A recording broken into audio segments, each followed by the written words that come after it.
The case of Victoria Nasirova. On September 2, 2016, police received a call from Olga Zvik, 35, a Ukrainian immigrant who worked as a beautician, who reported that several valuables had gone missing from her bedroom. She explained to police that she had recently been to the hospital, where she experienced severe dizziness and nausea, with occasional loss of consciousness. Even after returning home, she continued to appear distracted. During the investigation, the police conducted a detailed interrogation of Olga. She recalled a recent troubling encounter with a client named Victoria Nasirova, who came to her home and insisted on urgent eyelash extensions. Victoria had been in contact with the salon before and often acted as if she and Olga were friends. However, on that day, Victoria asked to come to Olga's home to get eyelash extensions. Olga explained that she only worked at the salon and did not accept home customers, but Victoria deliberately ignored her explanation and insisted on urgent eyelash extensions, and Olga finally agreed. Olga later told the police that Victoria had tried to ask her out several times, but she had refused. Another notable detail was that Victoria looked very similar to Olga, which often made Olga feel uncomfortable. During the investigation, it was discovered that Victoria had shown up at Olga's apartment with 3 pieces of cheesecake from the best local bakery.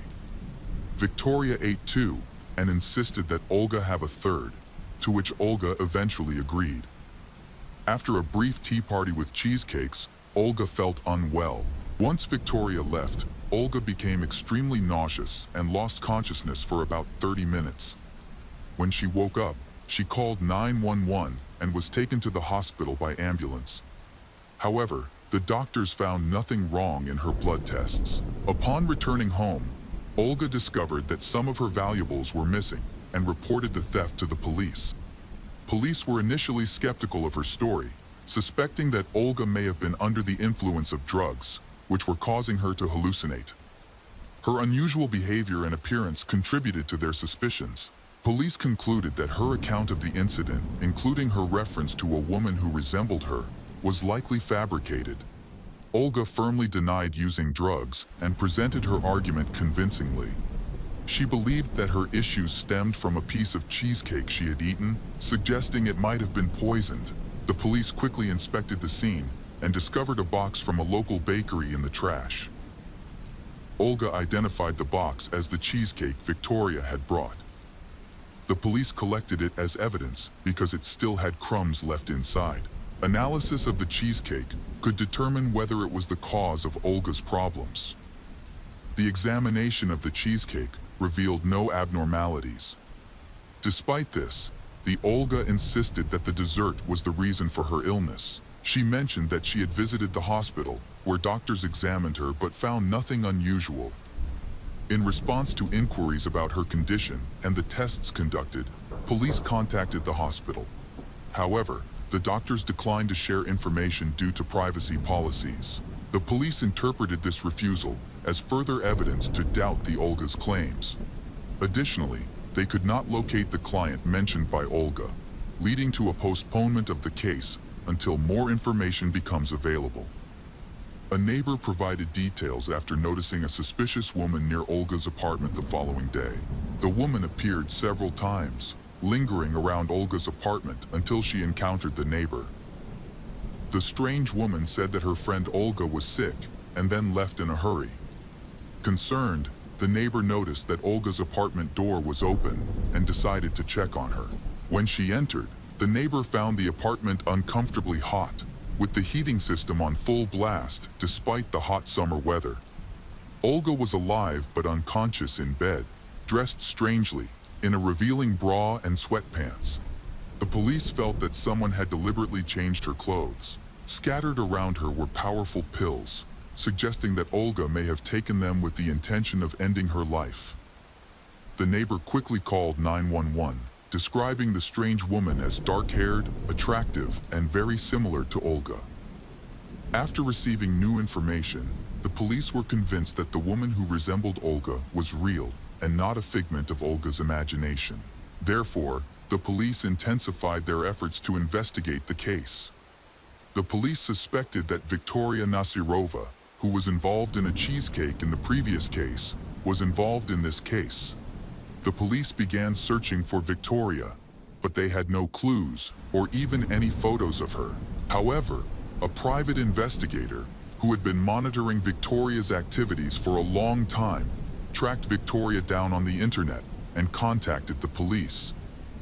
He located Victoria where she was advertising her escort services on a dating website and social media. The private investigator suspected that she used these platforms to find victims for her crimes. Her methods were effective. Victoria would meet her victims, drug them with psychotropic substances to render them unconscious, and then steal their valuables. Meanwhile, Olga eventually recovered from her traumatic experience. After leaving the hospital, she shared her story of poisoning on social media. Soon after, one of her clients mentioned a man named Ruben Barakov who had gone through a similar situation.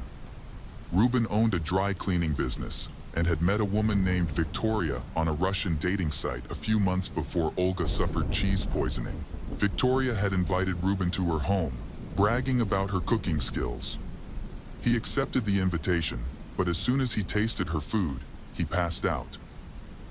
Victoria then rummaged through his pockets, taking an expensive watch, cash, and cards. Ruben was under the influence of a powerful psychoactive substance and truly believed that it had nearly killed him. Victoria then took him to a dry cleaner's. She explained to Ruben's colleagues that he was drunk and she left. When Ruben regained consciousness, he realized that he had been robbed. The private investigator suspected the situation was much more serious and that the two victims were lucky to be alive. In 2017, he worked with a client from Russia who asked him to help track down a dangerous criminal. Nadia Ford contacted the private investigator after her biological mother, Alla Alexienko, went missing. Nadia currently lives in New York, USA, but was born in Russia. Nadia, who is from Krasnodar, was raised by her mother, Alla, who worked hard to provide for her children. Nadia had dreamed of living in the United States since she was a child, and her dream came true when she came to study in America in 2007. While there, she met a man, married him, and took his last name, Ford. However, their marriage did not last, and they eventually divorced. Nadia chose to stay in the United States and successfully built her life there. She kept a close relationship with her mother, Alla, who was living alone at the time. Alla sold her house and then moved to a new apartment. In early 2013, after moving into a new apartment, Alla had a new neighbor named Victoria Nasirova. Despite the significant age difference, Victoria quickly became friends with Alla. Alla shared stories about her daughter's life in the United States, which sparked Victoria's interest in visiting America and meeting Nadia. Alla then arranged for them to meet. In September 2013, Victoria went to New York, where she met Nadia and they became close friends. Nadia was a kind and pleasant woman. Victoria sought her advice on how to stay in the United States, and Nadia shared a few tips. However, Victoria's plans did not work out, and she eventually returned to Russia. Despite this, she maintained a close relationship with Alla. In the fall of 2014, Victoria planned another trip to the United States, and she told Alla that she could help send gifts to Nadia. Trusting Victoria, Alla happily agreed. Alla then brought $6,000 in cash and valuables, including 2 expensive mink coats, to send to Nadia. Victoria then repeatedly postponed her trip to the United States for various reasons, leaving Alla worried about whether she would actually go and what would happen to her gifts. Worried, Alla called her daughter Nadia to express her concerns. Nadia reassured her mother and suggested that she ask Victoria to return her belongings. On October 4, 2014, Alla called Nadia with the good news that she had finally spoken to Victoria, who agreed to return her valuables. However, this never happened, and Alla soon disappeared. Nadia kept calling her mother, but she didn't answer. This was unusual since they were in contact every day. Worried, Nadia contacted Victoria to ask about her mother. Victoria confirmed that she had seen Alla, and they had talked and had tea together.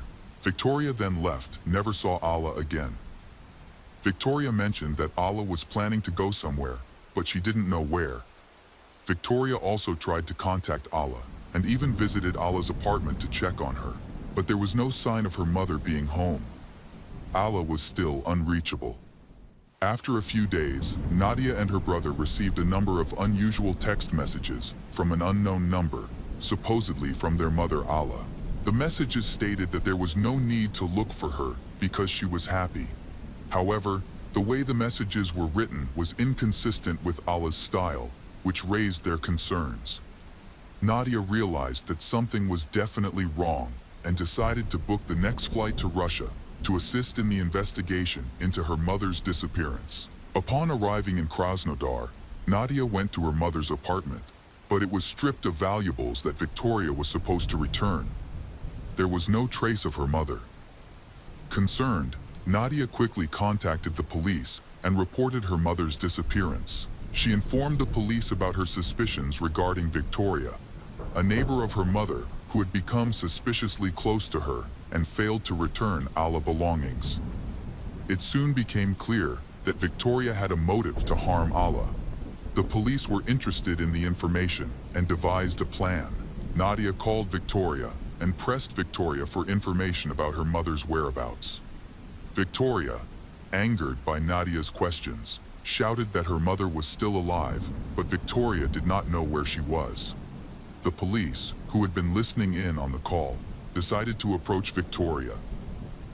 At her home, she successfully convinced the police that she was not involved and claimed that Nadia's accusations were baseless, with no evidence against her.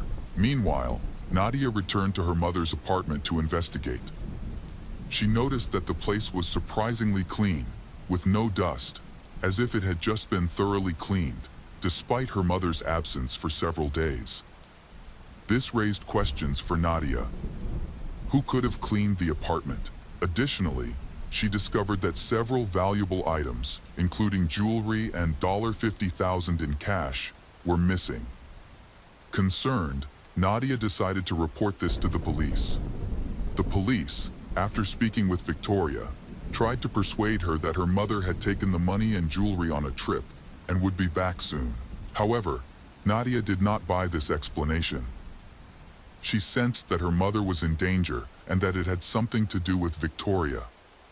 Nadia reached out to all her mother's friends and relatives, but no one knew where her mother was. In her desperation, Nadia printed flyers with her mother's photo and posted them all over the neighborhood. She also drove around the city, visiting her mother's favorite places, but her efforts were unproductive. Nadia contacted Victoria, begging her to return her mother and expressing her willingness to do anything, even offer a reward. However, Victoria denied any involvement. Despite this, Nadia remained hopeful that her mother was still alive and continued to search. She regularly went to the police for updates, but there was no information about her mother. Determined to find answers, Nadia hired a private investigator. After investigating, the private investigator discovered that Victoria had rented a car from a service center on the day Alla went missing. He checked the car's information and reviewed surveillance camera footage from October 5, 2014. The videos show a car driving on a highway outside the city.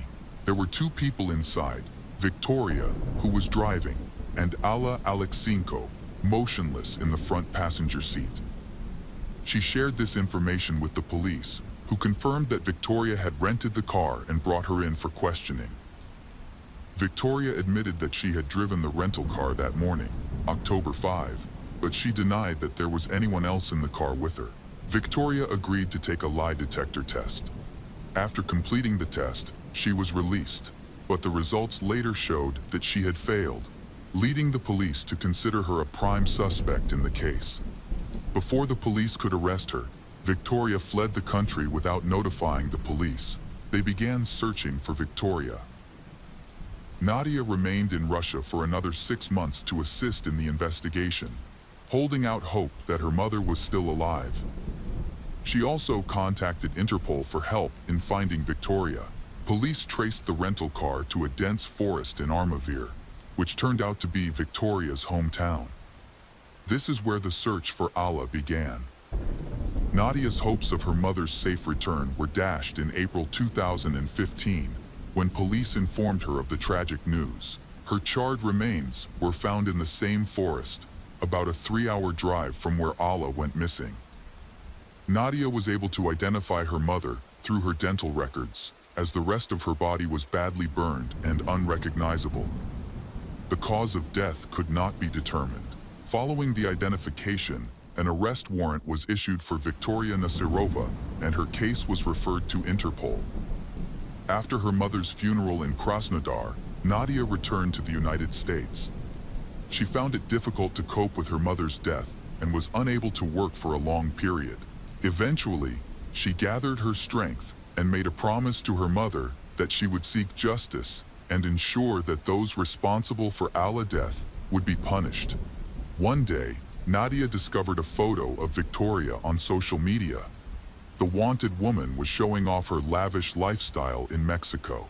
After discovering this, Nadia contacted the U.S. police to report Victoria's whereabouts, and they began an investigation. At this point, Nadia hired one of the top private detectives in the United States to speed up the investigation. A wealthy friend of Nadia covered the cost of the detective's services, which she could not afford since she had not been working for several months while searching for her mother. The private detective thoroughly examined Victoria's social media photos and was able to confirm that she was already in the U.S. One of the selfies, taken while wearing sunglasses, showed a reflection of a car's dashboard. After examining hundreds, even thousands of cars, the private investigator determined it was a Chrysler 300. The private investigator was able to determine that the last photos were taken in Sheepshead Bay, a neighborhood in Brooklyn, New York. By checking a database of cars in that area, he was able to narrow down his search and identify a suspect. He discovered that Victoria was living with her boyfriend in an apartment complex just 5 blocks from Nadia, and that the Chrysler was registered to her new boyfriend. Victoria was probably unaware that the case had escalated to the point where Interpol had a global warrant for her arrest, which is why she felt safe posting her photos online. The private investigator located the boyfriend and contacted him. It was discovered that he had been poisoned by Victoria. She followed her usual methods of poisoning her boyfriend and even poisoned his beagle, which unfortunately died. Victoria's freedom poses a danger, as her potential victims could increase. The police searched Victoria's apartment and discovered Olga Tsvik's identity card.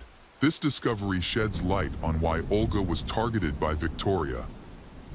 Victoria needed money and valuables, but she also needed an ID that, with her temporary visa about to expire, she was looking to use someone else's ID to avoid returning to Russia, where she would have to stand trial.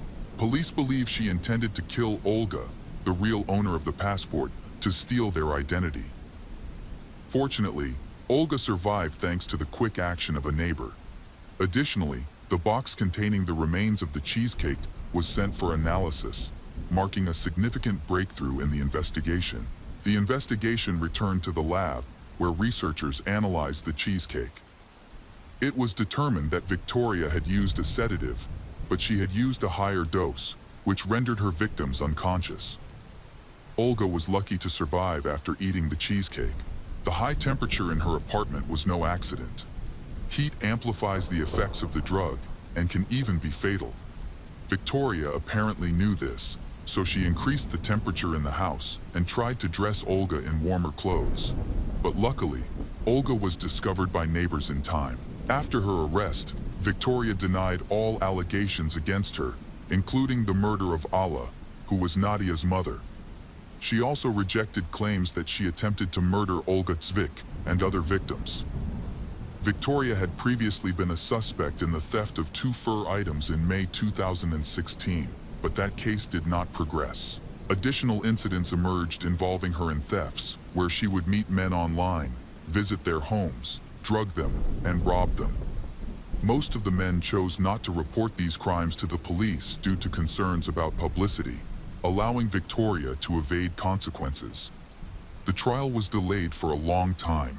The case finally went to court in January 2023, attracting considerable media and public attention. Victoria chose not to testify at the trial and remained silent.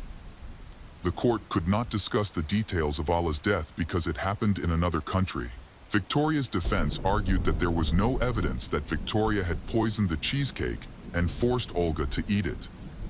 Victoria herself ate 2 pieces in front of Olga and had no problems. The prosecution then argued that Victoria had only added poison to 1 piece of cheesecake, specifically the 3rd piece she offered Olga. She ate the other 2 pieces without the poison. This misled Olga. After a lengthy deliberation, the jury found Victoria Nasirova guilty of 2nd-degree murder. Although the maximum sentence for the crime is 25 years, the judge shortened her sentence to 21 years. By law, she could apply for parole after serving 15 years. Victoria faced harsh prison life. She frequently complained about poor food and inadequate medical care. During her incarceration, she was attacked, leaving her scarred and nearly blind. After the attack, Victoria sued the prison, alleging that guards were negligent in failing to support her. The case ended in a $325,000 settlement. In a recent interview from prison, Victoria denied any wrongdoing, including Allah's murder. She claimed that she had nothing to do with poisoning beautician Olga with the cheesecake, explaining that she had eaten the cheesecake herself and had not become ill. Victoria said that she had only shared a piece of cheesecake with Olga and had not forced her to eat it. After completing her prison sentence in the United States, Victoria will be deported to Russia, where she will face trial for Allah's murder. Her daughter Nadia said she was relieved that Victoria was in prison and would not be able to escape justice. The case of Maria Luisa. Maria Luisa was born on May 29, 1977, in La Fortuna, San Carlos, in Alajuela, Costa Rica. She was the youngest of 5 children in a humble family. From an early age, she was ambitious and determined. She wanted to help people and dreamed of becoming a doctor, telling herself she would be the first in her family to get a college degree. During her school years, she excelled in chemistry and biology, her favorite subjects. After graduating in 1994, she was accepted into the country's most prestigious medical school, located in San Jose. As a student, Maria moved to the capital and lived there for the rest of her life. However, she still maintains a close relationship with her family, visiting and get in touch with them. In 2000, after earning her degree, Maria began working as an anesthesiologist at one of the largest medical centers in the capital. She quickly excelled in her career, continuously learning and honing her skills. By 2015, she had risen to become the head of the anesthesiology and recovery therapy department. She was highly respected and admired by her colleagues, become a famous doctor. However, to achieve success, Maria had to trade in her personal life. For many years, she was alone, fully dedicated to her work. In 2017, at the age of 40, she started dating a doctor at the same hospital, though he worked in a different department. She believed he was her true love and someone with whom she could build a happy family. Unfortunately, at the start of 2020, their relationship ended and he started dating a younger co-worker. The breakup was a painful experience for Maria. She suffered from severe depression and focused only on work for months, barely paying attention to the world around her. Her only source of comfort was her small dog, Mafalda. She loved and cared for as if he were her child. In July 2020, Maria felt like she needed some time off and change your living environment to relax your mind. She decided to visit the coast and stay at a small, cozy hotel called La Mansion Inn, located in the picturesque Punta Arenas region. Before, this resort attracted tourists from around the world, but now this place is very deserted. At the hotel, only a few rooms were occupied, which provided the peace and quiet Maria was seeking.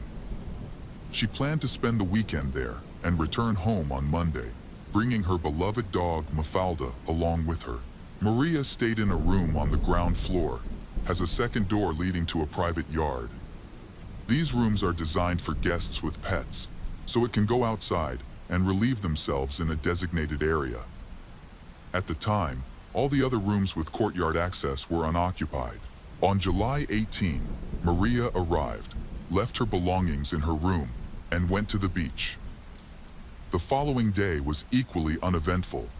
She walked along the shore, relaxed in the sun, had dinner at a restaurant, and returned to her room. That evening, she called her mother, and they talked for about 30 minutes. During the call, Maria remarked on how empty the hotel felt, with only a handful of staff members. She intended to check out the next morning, after breakfast, but she never did. On the morning of July 20, Maria did not come down for breakfast. The hotel staff noticed her absence, as there were very few guests, but assumed she was simply sleeping. However, when checkout time arrived, and she still hadn't appeared, they decided to check her room. 2 staff members knocked on her door but received no response. They could hear her dog barking inside, which confirmed she was there. Despite repeatedly knocking and calling her name, the only sound was the dog's barking. Concerned, they went to the courtyard to see if they could access her room from another entrance. They found the second door unlocked and decided to go inside to see what was going on. As soon as they stepped inside, they noticed brownish stains on the floor, resembling dried blood. On the bed, they discovered a body wrapped in a sheet. The staff immediately contacted emergency services and informed hotel management. Unfortunately, when paramedics arrived, they confirmed that Maria was dead. She had been killed several hours before her body was discovered. The scene was deeply unsettling, from the condition of the room to the circumstances surrounding her death. Maria's body showed multiple cuts, bruises, and bite marks inflicted by different individuals. Defensive wounds on her hands indicated she had fought back desperately. The cause of death was determined to be mechanical asphyxia and a broken neck. She had been strangled with such force that her cervical vertebrae were fractured. The autopsy confirmed that Maria had been sexually assaulted before her death. Beside her bed, there was a bottle of mineral water, an opened bottle of expensive wine, and 2 glasses. According to hotel staff, she had ordered these items the previous night, but she was alone at the time. Maria's keycard records show that after she received the items, she did not leave the room and no one entered. However, the glass door leading to the courtyard did not require a key, which could have allowed the attacker to gain access. The hotel had several security cameras that could have helped shed some light on the matter, but it turned out they had all been out of service for months. The hotel management explained that they had cut costs by shutting off the cameras. Forensic experts analyzed the bite marks on Maria's body for DNA, expecting to find the attacker's saliva. However, the results were shocking.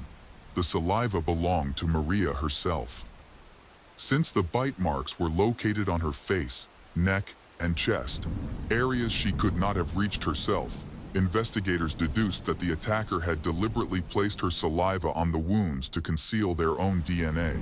Another disturbing detail revealed by the pathologist was that Maria's body had been thoroughly cleaned after her death. This indicated that after torturing, strangling, and killing her, the attackers washed her body in the bathroom, placed her back on the bed, contaminated the bite marks with her saliva, and wrapped her body in a sheet. Because the hotel's cameras were not working, and the grounds were very deserted, no witnesses could be identified. Both guests and hotel staff reported that they did not see anything unusual, and they did not see any strangers appearing on the premises. The brutal murder of Maria, a famous anesthesiologist, quickly became the focus of national attention, causing great public outrage. Police are under pressure to investigate and find the culprit who committed the brutal act against an innocent woman. When asked if Maria might have had a brief romance during the trip, her family firmly denied it. She was still heartbroken over a recent breakup and had been hoping for reconciliation. Regarding the two glasses found in the room, Maria's sister explained that she always used two glasses, one for wine and one for water. Forensic analysis confirmed this explanation, as only Maria's fingerprints and lip marks were found on the glasses. During their interview with the police, her mother suddenly remembered something from her daughter's last phone call.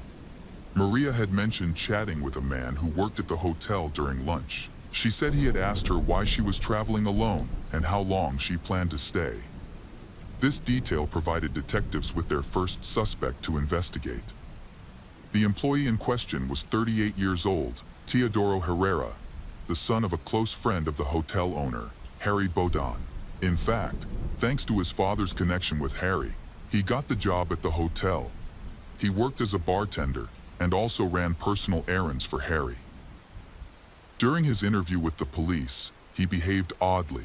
He was extremely nervous. He claimed that he did not know Maria and did not remember ever speaking to her. Detectives noticed fresh scratches on Teodoro's cheeks and neck, for which he couldn't provide a clear explanation. When asked to remove his shirt, similar scratches were found on his chest and shoulders. Investigators suspected these marks were left by Maria as she fought for her life, but they needed forensic confirmation. He was arrested and held for 6 months while the investigation continued. Forensic analysis later confirmed that blood and skin particles from Teodoro were found under Maria's nails. However, the bite marks on her body did not match his dental impressions. The investigation then shifted focus to a 36-year-old man named Luis Carlos Miranda. He was not a regular guest or employee at La Mansion Inn, but he was a friend of the hotel owner, Harry, and often stayed there for free. One of the bite marks on Maria's body was potentially linked to he, though it wasn't conclusive. Still, the police arrested him as a second suspect and detained him for 6 months, just like Teodoro. He also denied ever meeting Maria or having any interaction with her. About 10 days after the murder, a third suspect was arrested, Harry Baudon, the 69-year-old hotel owner. Harry, a businessman of Dutch origin, was well connected with politicians. He owned multiple properties across different countries. His arrest was prompted by a bite mark on Maria's body that matched his dental impressions. Investigators also discovered that about 6 months before the murder, he had undergone surgery at the hospital where Maria worked. Although he claimed he had never met her, police suspected he might have noticed her during his hospital stay, obtained her contact information, and lured her to his hotel. Initially, Harry was placed under house arrest due to his age and health problems. However, when he moved to a new residence without informing the authorities, he was taken into custody over concerns he might attempt to flee the country. Another individual connected to the case was Harry's husband, Yater Daniel Abanda. However, no evidence was found to convict him. He denied any involvement, stating that Harry had been unwell that night and had not left their room. After reviewing the autopsy and forensic results, investigators determined that there were 3 attackers involved. There were no signs of ropes or restraints used to hold down Maria, but all her limbs displayed bruises consistent with being pinned by hands. Fabric fibers and a thread were discovered inside her mouth, indicating she had been gagged. This likely explains why none of the other guests or staff heard her screams, although her injuries and signs of torture showed that she must have been desperately calling for help. On Maria's phone, found in her room, there were messages to her sister in which she praised the hotel. She described it as beautiful, cozy, and quiet, complimenting the staff for being attentive. She also mentioned spending the evening chatting and dancing at the bar with the man who served coffee, identified as Teodoro. From the start, Teodoro was the main suspect. He was the only suspect of the 3 with visible scratches, and forensic evidence revealed his skin and blood under Maria's fingernails. Additionally, his DNA was found on her body, despite his attempts to wash it off. However, dental cast comparisons showed that his teeth did not match the bite marks on her skin. After returning to her room, Maria stayed in her room all evening and didn't allow anyone inside. Investigators suspected the attackers entered through the door leading to the courtyard. It's possible she left the door unlocked for her dog to go outside.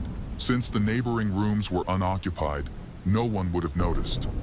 Once inside, the attackers acted quickly. They struck Maria on the head, rendering her unconscious, gagged her, and then subjected her to hours of torture and assault. Afterward, they strangled her with such force that her neck was broken. They then washed her body in the bathroom, placed it on the bed, and wrapped it in a sheet, dirtying the bite wound with her saliva. During the trial, all three suspects, Teodoro, Harry, and Luis, denied involvement, claiming they were asleep in their rooms that night. However, no witnesses could corroborate their alibis. Investigators found disturbing text messages on their phones in which they shared frightening thoughts. The day before the crime, they even discussed a guest who was alone. The trial is set for September 2022, more than 2 years after the murder. Harry, 71, had to appear in court in a wheelchair because of worsening knee problems that made it difficult for him to walk. The prosecution immediately had difficulty proving Harry and Luis's involvement in the crime. The evidence against them was largely circumstantial, consisting of text messages and dental impressions. The defense argued that the bite marks should be dismissed as evidence because they did not perfectly match their dental records. To support this argument, Harry's lawyer hired an orthodontist from Madrid to testify. After analyzing the bite marks on Maria's body, orthodontist concluded that they were insufficient as evidence and could not definitively establish a link between Harry, Luis, and the crime. However, after orthodontist returned to Spain the following day, the prosecution questioned his credentials. Further investigation confirmed that he did not have a valid certificate and was merely a self-proclaimed expert. As a result, his testimony was discredited and thrown out. Despite this, the prosecution was determined to prove a connection between Harry, Luis, and the case. They argued that the brutal, calculated nature of the assault and murder indicated the involvement of at least 3 people. The defense denied this claim, insisting that a healthy individual was perfectly capable of performing the act without assistance. The verdict was delivered with clear and undeniable evidence, all pointing to Teodoro Herrera as the culprit. His DNA was found in Maria's body. His skin cells appeared under her fingernails, and her blood was discovered both on the outside and inside of his shoes. The shoe prints matched those found at the entrance of her room and near the bed. Consequently, he was convicted on all charges and sentenced to 50 years in prison without the possibility of parole. At 40 years old, this effectively amounted to a life sentence. He admitted to being intimate with Maria that night, but claimed it was consensual and insisted someone else must have killed her after he left. In contrast, there was insufficient evidence against Harry and Luis. Apart from bite marks and text messages, nothing concrete linked them to the crime. As a result, they were acquitted and released in March 2023. However, in September of the same year, an appeals court revisited the case after a complaint from Maria's family and ordered it to be reopened. By then, Harry and Luis had already fled Costa Rica, leaving the country immediately after their release. They are currently living in the Netherlands, and even if the trial is reopened and they are found guilty, they will not face any consequences because the Netherlands and Costa Rica do not have an extradition treaty, even though this is a very serious crime. The case of Gladys Ricart. In 1979, in Tamboril, Dominican Republic, 20 years old, Gladys Ricart was raising her young son alone after her high school relationship failed. Her sister Norma lived in the United States, and she dreamed of joining her. Determined to make her dream come true, she worked tirelessly, saved every penny, and made many sacrifices. Eventually, her hard work paid off, and she was able to move to the U.S., settling with her sister's family in Manhattan, New York. However, she could not afford to bring her son Davis with her initially, so he stayed with family back in the Dominican Republic. After arriving in the US, Gladys focused on learning English and found a job. She worked diligently to save enough money to reunite with her son. By 1983, she succeeded in bringing 4-year-old Davis to the US. Determined to build a brighter future, she enrolled in college. Believed that education is the key to opening up better opportunities for yourself. She graduated with a degree in economics and used her knowledge to pursue a career in accounting. Due to her hard work, she quickly became a top expert and one of the most important employees of the company. Gladys started from the very bottom and worked her way up to become the chief accountant at a large travel agency in the heart of Manhattan. Over time, she improved her English, pursued an education, built a successful career, and saved enough money to buy an apartment. In many ways, she had achieved the American dream. The only thing missing was a family and true love. Despite this, she was cautious when it came to relationships. While it seemed that she prioritized her career over marriage, this was deep down. She longed to meet her soulmate. By 1992, after living in the United States for 10 years, Gladys had a daily routine. She took the subway to work in the morning and returned in the evening to her sister's house. One day on the subway, she met Agustin Garcia. He is a well-known leader in Dominica and also a successful professional. At 40, he has built a successful career after immigrating from the Dominican Republic to the United States as a child. Like Gladys, he had risen from poverty to success. By the time they met, he owned several small businesses and lived in a large house with his 2 children from a previous marriage. Agustin was highly respected within the Dominican community and was known as a dependable and helpful individual. Having experienced the hardships of migration and immigration himself, he is passionate about helping anyone who wishes to pursue this challenging path. He eventually became the director of the Dominican Chamber of Commerce in New York, along with several other organizations connected to his homeland. Beyond his roles in these organizations, he was deeply involved in social initiatives. Through his efforts, several kindergartens and schools were established, establishing him as a respected and influential person in the community. Agustin seems to be the ideal mate for Gladys, a determined and compassionate young woman. What she found most appealing about him was his kind and gentle nature. He was polite, sociable, and carried himself like a true gentleman, which immediately caught her attention. Their meeting was purely coincidental, as Agustin rarely used the subway. However, on this particular day, his car broke down, and he ended up taking the train. He was instantly captivated by Gladys's beauty and decided to strike up a conversation. They spent the rest of the ride talking, exchanged phone numbers, and quickly arranged to meet again. From that moment, their romance began. Agustin frequently took Gladys to restaurants, treated her to exquisite meals, and showered her with expensive gifts.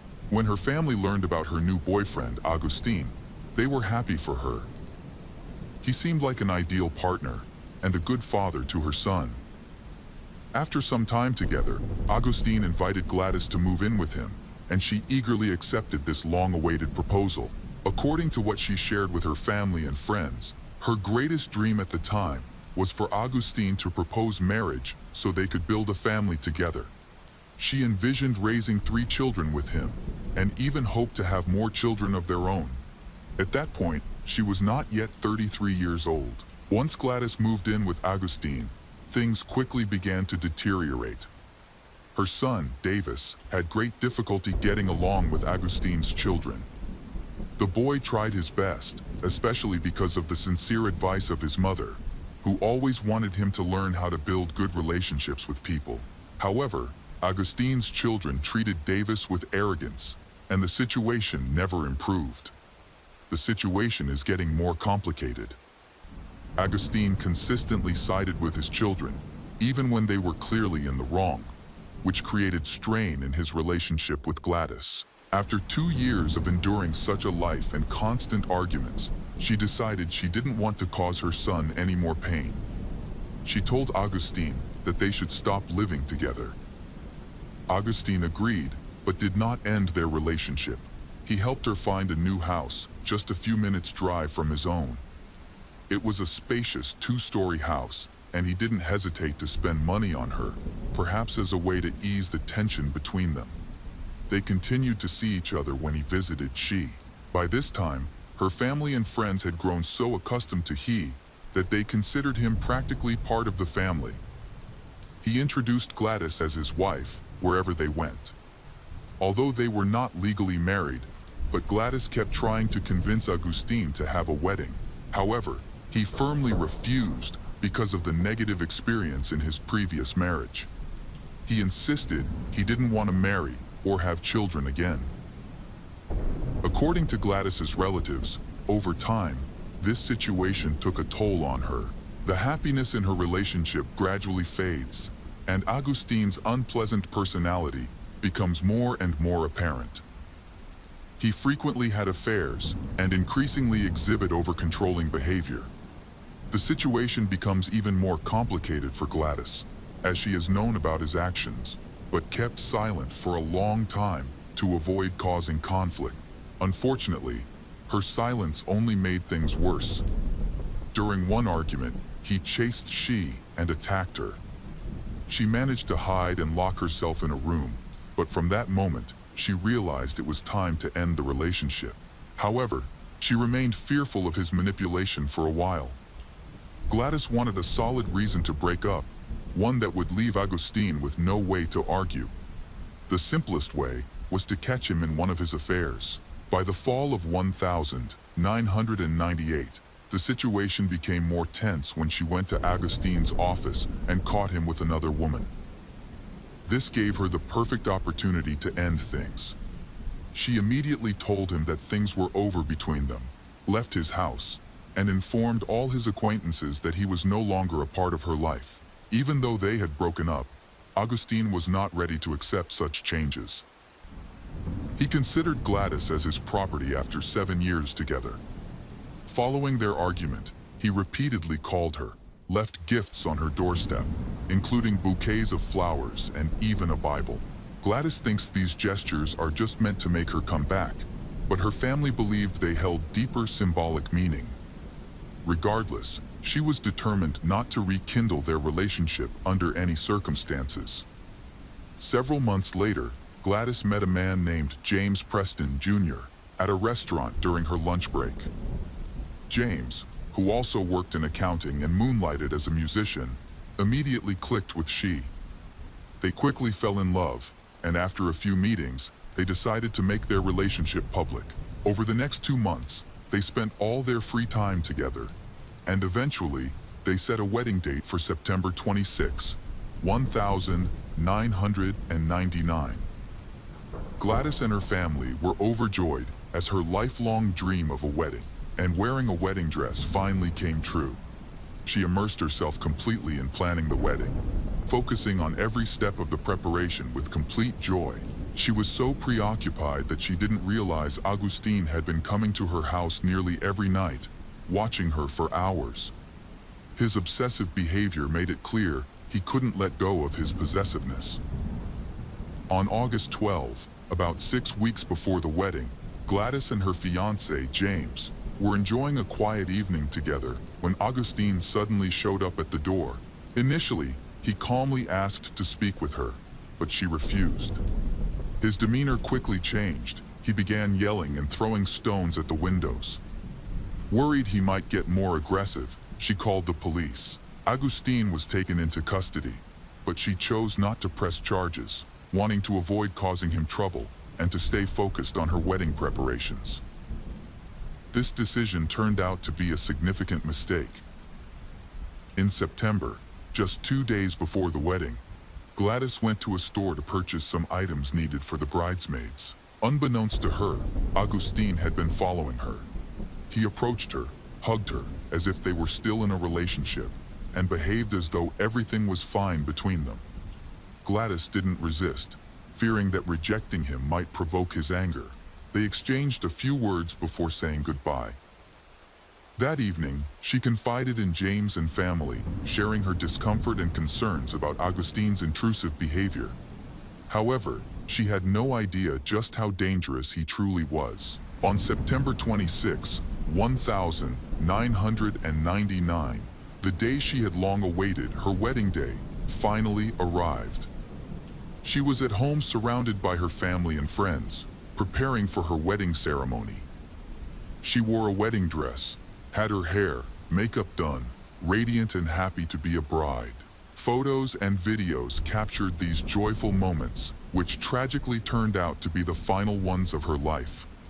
Meanwhile, the groom, James, was already waiting for her at the church. However, the joy of the wedding was spoiled when Augustine, who was watching her, suddenly appeared. He used violence to murder her, causing her instant death. When paramedics arrived, there was nothing they could do to save her. Her dream of a wedding was painfully unfinished. Augustine was immediately arrested and taken into custody without attempting to flee or resist.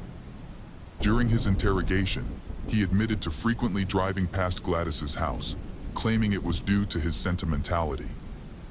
On the morning of September 26, he was surprised to see a crowd of people dressed formally, along with several limousines parked outside her home. He claimed he had no idea she was getting married that day. After driving past the house multiple times, he eventually stopped in front of it. Still unsure whose wedding it was, he decided to go inside to find out. As Augustine got out of his car across the street, Gladys's brother, Juan, approached him cautiously, aware of his bad temper. Juan tried to convince him to leave to avoid disrupting the wedding. It was then that he realized she was marrying someone else, but he didn't show any reaction. Augustine claimed he had been invited to the wedding, so Juan did not stop him, and he calmly entered the house. No one objected to his presence. Initially, when questioned about the attack on Gladys, Augustine claimed that he had no memory of it. However, after a while, he confessed to the detectives. The next day, he was brought to court for a preliminary hearing, where he faced the charges against him.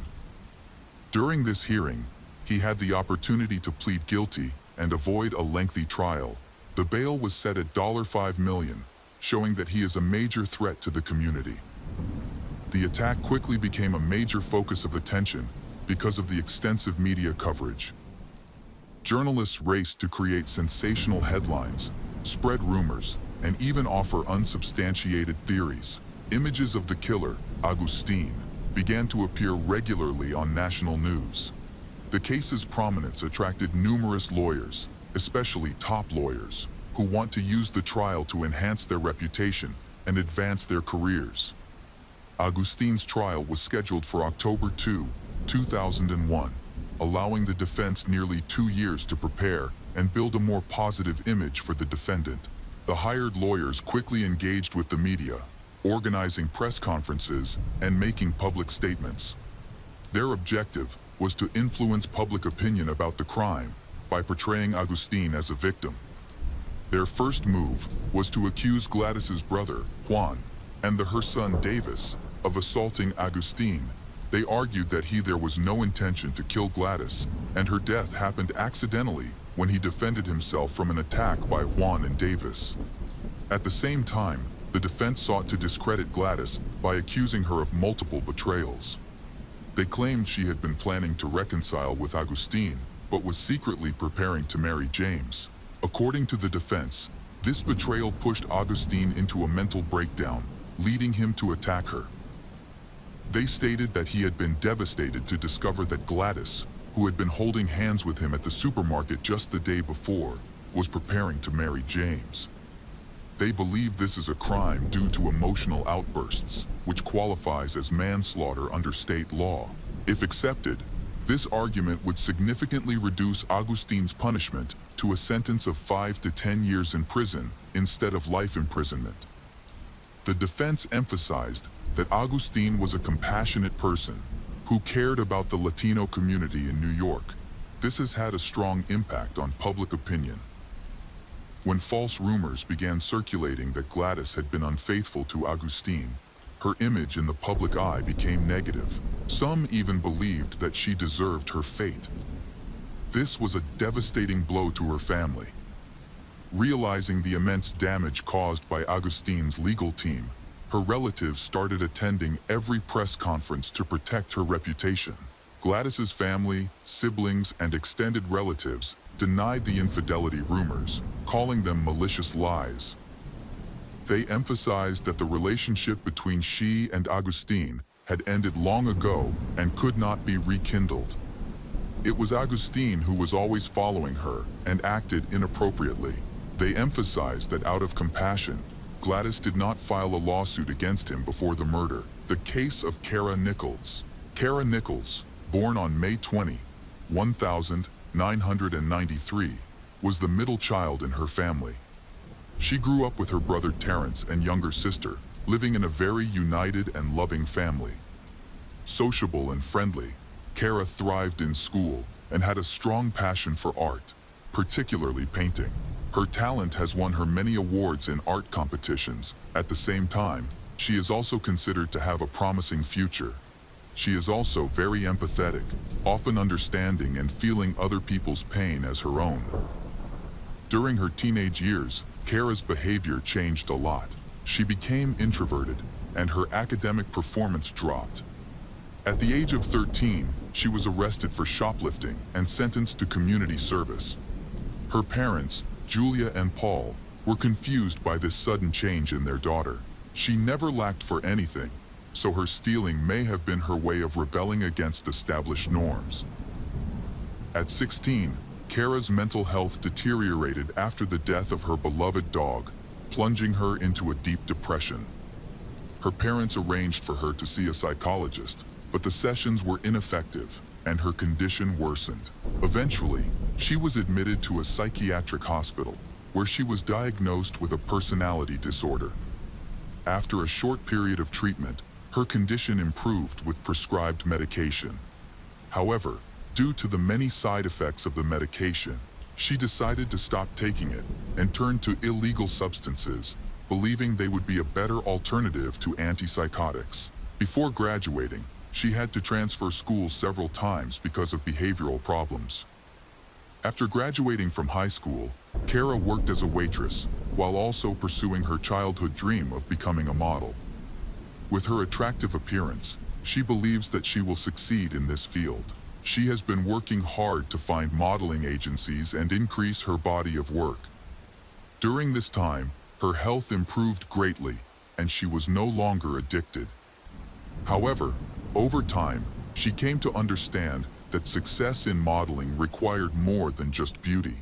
It also depended on luck and connections. In the summer of 2012, Kara's family relocated to Chicago, Illinois. Unfortunately, the move was difficult for she, and her depression returned. Stress caused her to turn to drugs again, despite her parents' best efforts to support her and take her to a rehab facility. In the end, she was kicked out of there for not following the rules. Her parents were worried, not only because of her behavior, but also because of how she was funding her addiction. Her salary as a waitress was not enough to cover these expenses. Kara's parents felt disheartened. Her mental state changed from day to day. After some brief conversations, she decided to move back to her hometown, believing that being in familiar surroundings and reconnecting with old friends would help her recover. Although her family disliked the idea, they couldn't persuade her to stay. Eventually, she returned to Colorado Springs, and her brother Terrence promised to help her. The care and affection the two siblings showed each other comforted their parents. However, Kara valued her liberty and chose not to live with Terrence, visiting him only occasionally. Instead, she decided to rent an apartment with 3 male friends, which shocked her parents when they found out. They insisted she move out, but she refused, explaining that she had no better options and felt the men were no danger. Gradually, life returned to normal for Kara. She resumed her previous job and continued her modeling career by creating a profile on Model Mayhem. Over time, she received more modeling offers, but they didn't produce the results she had hoped for. Standing out among thousands of profiles proved is big challenge. Eventually, Kara encountered financial difficulties. She fell behind on her rent and had to eat food from his roommate. She confided in her brother, Terrence, who provided her with financial support. She was determined to seize the opportunity she received on October 9. However, no one expected that night to be her last. At the time of her disappearance, Kara was 19 years old. She was last seen wearing a hooded sweatshirt, dark jeans, white DC sneakers, and pink headphones. Kara is a girl with outstanding height, with green eyes, and has 2 tattoos, a marijuana leaf on her right ankle and an astronaut on her left wrist. She also had multiple piercings on her ears and above her lip. Flyers distributed in the area described these features, along with other details about her appearance. It was also noted that she struggled with bipolar disorder or borderline personality disorder. Her older brother, Terrence, was the first to suspect that something was wrong. Soon after, her parents, Julia and Paul Nichols, joined the search for their daughter. Although Kara used banned substances, but her family knew she always stayed in touch and kept them updated about her whereabouts. When she failed to call back on October 10 and 11, her family became increasingly concerned. They always cared for her, but she wanted to live freely and did not want to follow any constraints. Lately, she has become more withdrawn and only talks to her brother Terrence. Kara's modeling job did not bring in the expected income, so when she was offered a well-paying lingerie photo shoot, she eagerly accepted. She told her roommates about her plans and left late at night. The shoot was scheduled for early morning in Denver, so it was more convenient to leave the night before. She wasn't traveling alone, she was accompanied by colleagues from the industry. Since neither she nor her friends had a driver's license or a car, they managed to find someone to drive them. At first, Kara's story didn't raise any suspicions. People who know her often see her modeling profile and social networks filled with professional photos. Everything seemed normal until she failed to return the next day or the day after. The last time her brother, Terrence, spoke to her was at 11:45 p.m. on October 9. Their conversation was suddenly interrupted, and she did not call back. Terrence thought the phone was disconnected and went to sleep, not knowing that he would never hear his sister's voice again. As of October 10, Kara did not respond to any calls or messages. Her voicemail was consistently active. Terrence assumed she was either busy or resting after work. However, by October 11, there was still no word from her. This strange silence made him extremely worried, because it was not like Kara was always out of contact. Worried, Terrence decided to visit Kara's home and spoke with her neighbors. None of them had seen she in several days. One young man mentioned seeing her get into a dark-colored sedan around 11:00 p.m. Unfortunately, he couldn't identify the driver due to the darkness, but noted that she didn't seem to be alone. Terrence then went into Kara's room to look for clues. He noticed that her essential belongings, such as her cosmetics bag, purse, charger, and laptop, were still there. On the bedside table, he even found $300 in cash. It was clear she hadn't planned to leave for an extended period. When he opened her laptop, he discovered that she hadn't been online for more than 2 days. This was unusual, as she was often checking her email for modeling opportunities. Convinced that something was wrong, he reported her disappearance to the police. At the police station, Terrence explained everything in detail, but the police were in no hurry to begin the search. They argued that Kara was an adult and didn't have to inform anyone of her whereabouts. They suggested she might have been held up at a photo shoot, gone somewhere else, or possibly had a boyfriend no one knew about and was spending time with him. However, the police's explanation still did not reassure Terrence. He knew his sister well. No matter what happens, she will definitely contact him. He was certain something bad had happened to her. However, the police calmed him down and asked him to come back later. Terrence then contacted their parents. He explained the situation and asked for their help. He understood that in a situation as serious as this, there needs to be joint cooperation. Upon learning of their daughter's disappearance, the family quickly flew to Colorado Springs. When they received the news that their daughter was missing, Kara's family quickly flew to Colorado Springs. Her cell phone was still off, and she had missed an important appointment, which made them even more worried. They then went to the police station to ask the police to carefully review the report they had filed. The El Paso County Sheriff's Office eventually recognized that the circumstances surrounding her disappearance were concerning. Detectives contacted locals to find out information about Kara's whereabouts. Kara's parents permitted investigators to access her cell phone data. Experts confirmed that her last message was sent to her brother, Terrence. Data from her cellular provider indicated that on October 9th, her phone was traveling north before it was turned off. Friends and acquaintances joined the search, distributing flyers across Colorado Springs and Denver. Investigators also looked into other communication methods used by Kara, particularly her laptop. This leads to the discovery of a secret she has kept from her family. Some of her modeling jobs are actually a cover for a call girl service she has been involved in since she was 17. This shocked her parents, Paul and Julia, when they learned the truth about her income. Unfortunately, they needed to agree to release this information to generate new leads, but doing so could negatively impact the investigation and reduce public interest. There were many cases where the victim's image was significantly distorted, and Kara's family did not want to share their hardships. However, they felt they had no choice but to hope to find she. Unfortunately, no miracle happened. After the new information was released, media outlets began canceling interviews with her family, leading to a decrease in coverage of her disappearance. The search for Kara was suspended. The National Women's Coalition Against Violence and Exploitation was the only organization involved in assisting with the investigation into Kara's disappearance. They helped keep her case front of mind for the public and the authorities.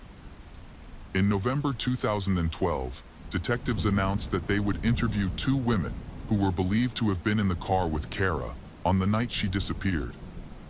Descriptions of these women suggested they might have worked in the same field as Kara. While they were important witnesses, they were not considered suspects, as they were likely the last people to see her alive. A composite sketch of one of the women was released to the public, but no one came forward with information. This made people doubt the existence of these women, and the investigation was stalled again. That month, Kara's photos appeared on a call girl service website in Las Vegas. However, detectives confirmed that she had not posted them herself. Someone had exploited her fame for personal gain, and the profile was eventually taken down. Although some people interested in the case contacted the police station, after investigation, these reports were confirmed to be false. In the spring of 2013, a businessman from Colorado Springs claimed to have seen Kara between late October and December 2012 with a tall, disheveled man. She looked frightened, suggesting she was being held against her will. One day, this man pushed her, and a bystander intervened, threatening him and asked him to leave her alone. The witness's account was verified. Although police found the man described, but he said the woman with him was actually his ex-girlfriend. In the summer of 2013, a criminal law student took it upon himself to investigate Kara's case. He traveled to Denver, spoke with many homeless individuals and substance users. Several people reported meeting Kara at a non-profit that provides syringes and needles to drug users. However, this lead turned out to be false, as did all the other testimonies he received. Many people have lost faith in Kara being found alive, because she has been missing for longer than the usual disappearances. In the fall of 2013, Kara's parents have offered a reward to anyone who provides information about their daughter's whereabouts, to no avail.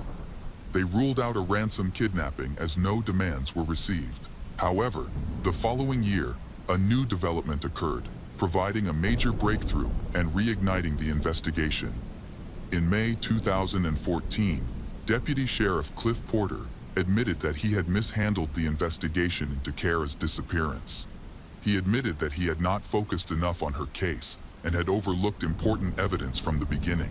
This admission shocked her family, who felt that their daughter's case had been neglected because of her profession. The mishandling of cell phone records has raised concerns about the conduct of the investigating agency. The administration has been criticized for inaction. Multiple audits have led to disciplinary action against the department, and several individuals have been fired. In May 2016, former Sheriff Terry Makita and some of his staff were charged with corruption, fabricating witness statements, kidnapping, and extortion. This led Kara's family to believe that her case had not been properly handled. However, this situation has led to the opening of a new investigation, especially when new detectives are involved. On February 1, 2022, Christina Hollendorfer went to the police station. Before that, detectives had tried to talk to her several times, but she refused to cooperate. It turned out that since 2014, she had not wanted to testify against her ex-husband, Joel. However, after many years, she decided to speak up and accuse him of killing Kara Nichols. An analysis of Kara's calls and messages showed that she received 8 calls between 9:58 and 11:08 p.m. on October 9, most of which were from Joel. Detectives had questioned him several times, but they only received general information. He admitted that he had hired a call girl and had planned to meet her between the evening of October 9th and the morning of October 10, but the meeting never happened as the escort did not arrive. Joel's statement raised suspicions, especially since data from Kara's phone indicated that she was near his parents' house on the night she disappeared. On October 15, 2014, detectives searched Joel's home and his family's property. During the search, they spoke with Joel and his mother, Betty. They seemed calm and friendly. The case of Roni Reuter. On the morning of Thursday, October 4, 2007, neighbors of Roni heard heart-wrenching screams and loud bangs coming from her apartment. Alarmed, they called 911 and requested authorities to investigate. The police arrived immediately, and when no one came to open the door, they forced their way inside. In the kitchen, they found a woman lying face down, wearing body armor, with wounds to her head, arms, and pregnant belly. It appeared she had tried to shield her unborn child by covering her stomach with her hands, causing both her hands and stomach to be injured. There were 2 wounds to her abdomen, indicating that the baby was the main target of the attack. The attacker then inflicted injuries to the back of her head. Tragically, both she and her unborn child were dead. The brutality of the crime left the police deeply shaken, questioning who could commit such a horrific act against a pregnant woman. A forensic investigation uncovered a spent 9mm cartridge case and 5 unused cartridges near the body. There were no signs of forced entry, robbery, or sexual assault, ruling out a random attack or burglary. This led investigators to believe the murder was personal and premeditated. It seems that Roni has a dangerous enemy who has harmed her.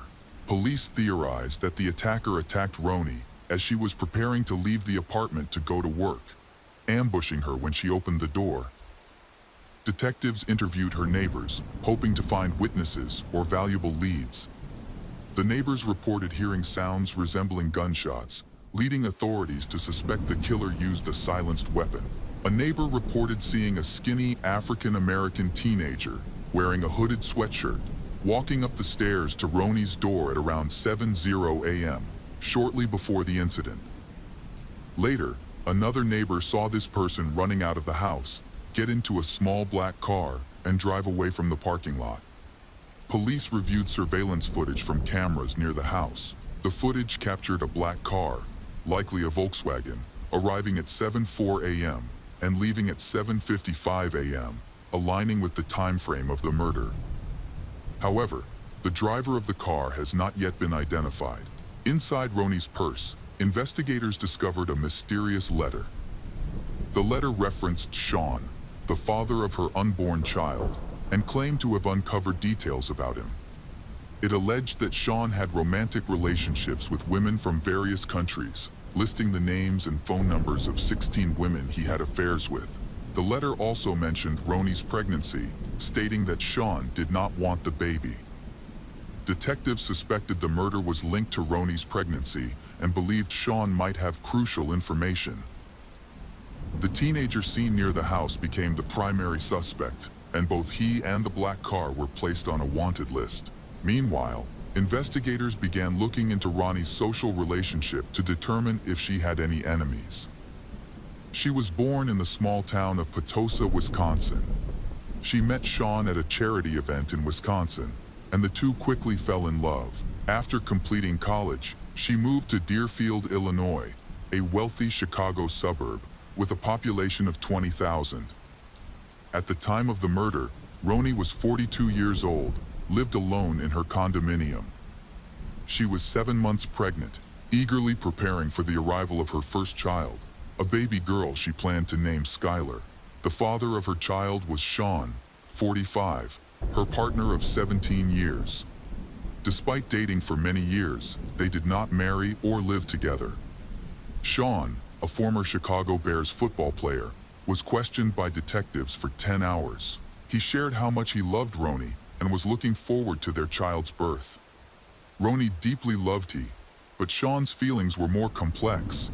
He admitted to detectives that he had multiple affairs, which strained their relationship. He said that Roni knew about his infidelity, and it had caused her to grow distant from him. Despite this, he insisted he was excited to become a father. He appeared heartbroken over the tragic deaths of Roni and their unborn baby, and his emotions seemed genuine. Additionally, his strong, athletic build did not match the description of the thin teenager a neighbor claimed to have seen. Sean told the police that he had overslept that morning, he waking up at 9:15 a.m. and then went to a barbershop for a haircut. This alibi was confirmed by the barbershop administrator. However, the barbershop was close to Roni's house, just a 10-minute walk from her home, which made the detectives suspicious. They considered the possibility that Sean might have killed Roni or orchestrated the crime by hiring someone else. Despite his alibi, investigators did not eliminate him as a suspect and continued looking into his potential involvement. They questioned Sean's friends to evaluate whether he was capable of murder, his relationship with Roni, and whether he truly wanted the child. Sean's close friends have strenuously denied that he committed the crime, insisting that he was delighted to be a father, despite his relationships with other women.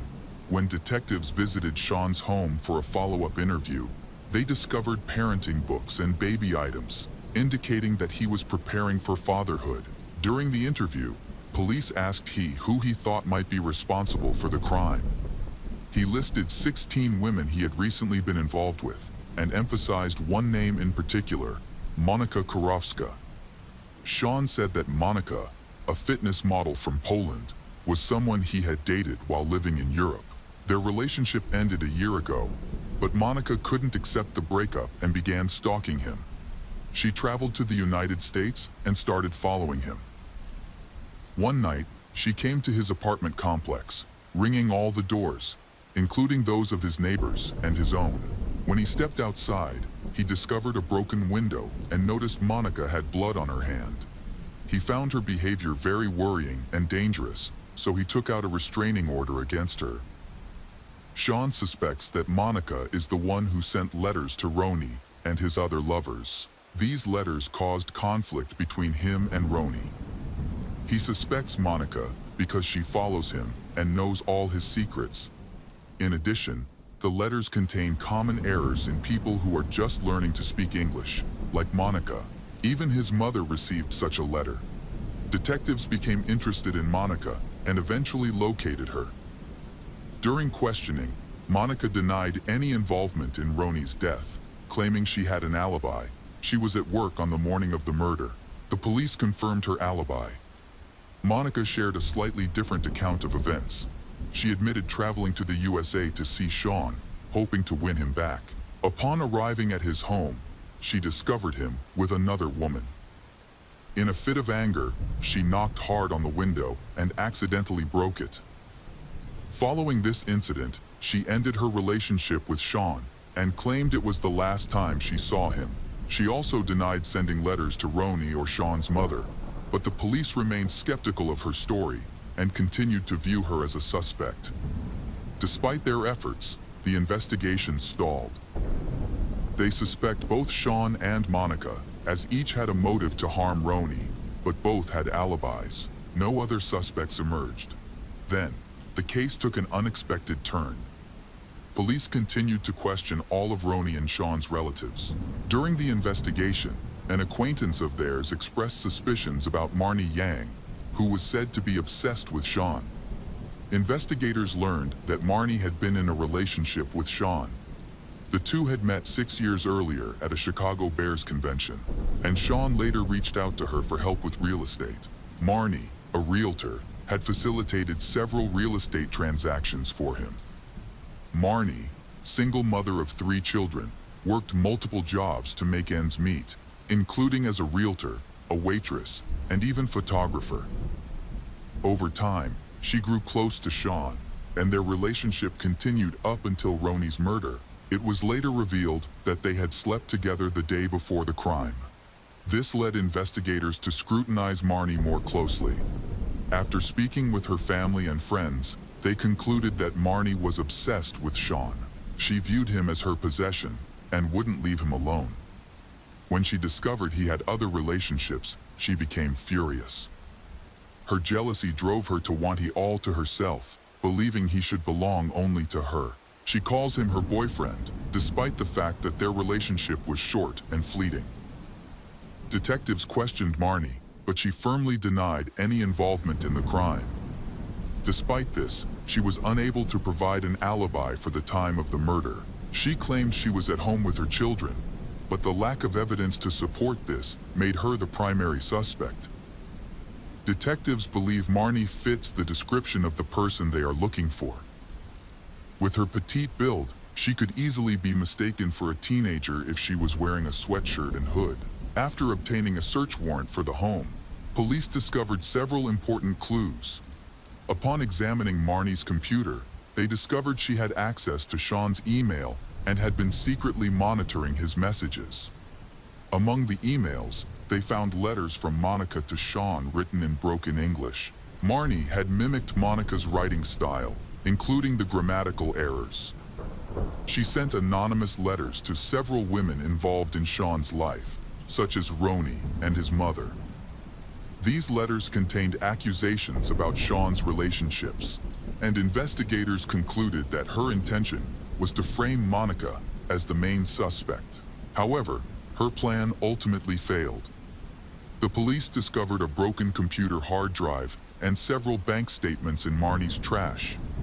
The bank statements showed that she had hired a private investigator to collect detailed information about all the women in Sean's life, including their full names and addresses. Inside Marnie's apartment, investigators found postal receipts with the addresses of Ronnie and several other women who had received anonymous letters.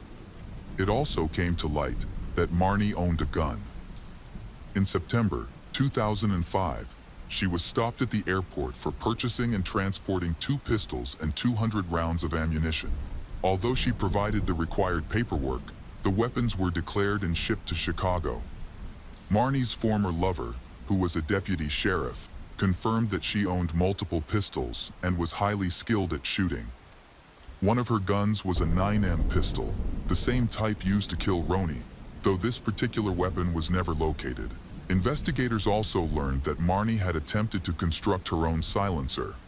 Her bank statements revealed she had purchased a book titled How to Make a Disposable Silencer, along with a hacksaw and other materials from Home Depot. It can be used to make a disposable muffler. Detectives questioned Marnie about the evidence they had gathered. She said she bought the book as a joke gift for a friend and insisted she did not own a 9mm pistol or have any involvement in the crime. Despite her denials, 40-year-old Marnie was arrested and charged with the first-degree murder of Ronnie and her unborn child, based on the circumstantial evidence. The prosecution argued that Marnie's actions were driven by jealousy. She was infatuated with Sean and obsessed with keeping him to herself. To eliminate her rival, she sent anonymous letters to other women in Sean's life, causing many of them to leave him. However, Roni stayed. Although upset with Sean, Roni maintained their relationship, especially since she was carrying his child, a child he deeply wanted. Marnie doesn't want this child to be born because she knows that it might cause Sean and Roni to become more attached. Marnie's primary objective was to kill both the child and Roni. During the trial, witnesses familiar with Marnie testified about her extreme obsession with Sean and the drastic actions she took for his attention. They revealed that she had hacked into Sean's email account, read his correspondence with other women, and angrily deleted messages before he could see them.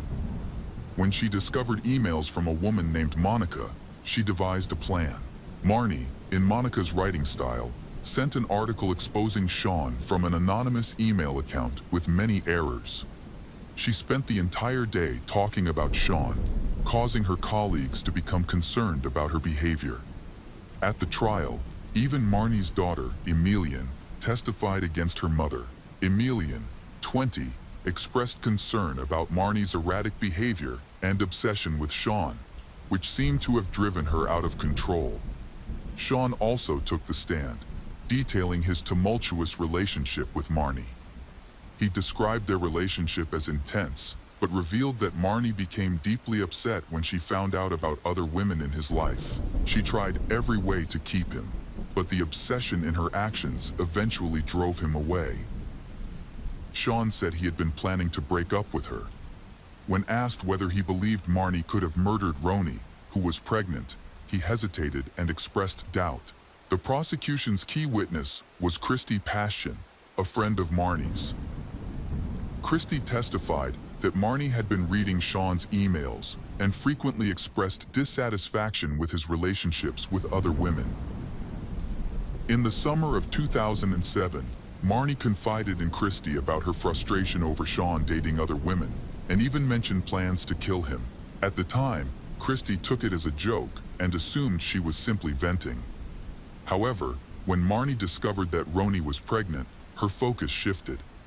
She saw Roni as her main rival and became determined to eliminate Roni's at any cost. She told Christy about her plans to kill Roni instead of Sean, believing this would allow her and Sean to be happy together. Christy once again paid no attention to this, thinking it was just Marnie's imagination. Marnie later admits to Christy that she brought the weapon to Roni's apartment, but could not bring herself to do it. This confession makes Christy nervous, but Christy tries to comfort her and stop her from acting on her emotions. The day before the murder, she asked Christy to read her fortune to see if she would succeed in killing Roni. As an experienced tarot reader, Christy laid out the cards, and the one Marnie chose suggested success. Obsessed with the idea of killing Roni, the pregnant woman, Marnie ignored Christy's pleas and remained determined to carry out her plan. Christy later contacted Marnie, and they arranged to meet. During their conversation, Christy secretly wore a recording device, and the recording was later used as evidence. At this meeting, Marnie confessed to killing Roni, explaining the details of the crime. She revealed that she had disguised herself by wearing a wig, dark makeup, and gloves to avoid leaving any evidence.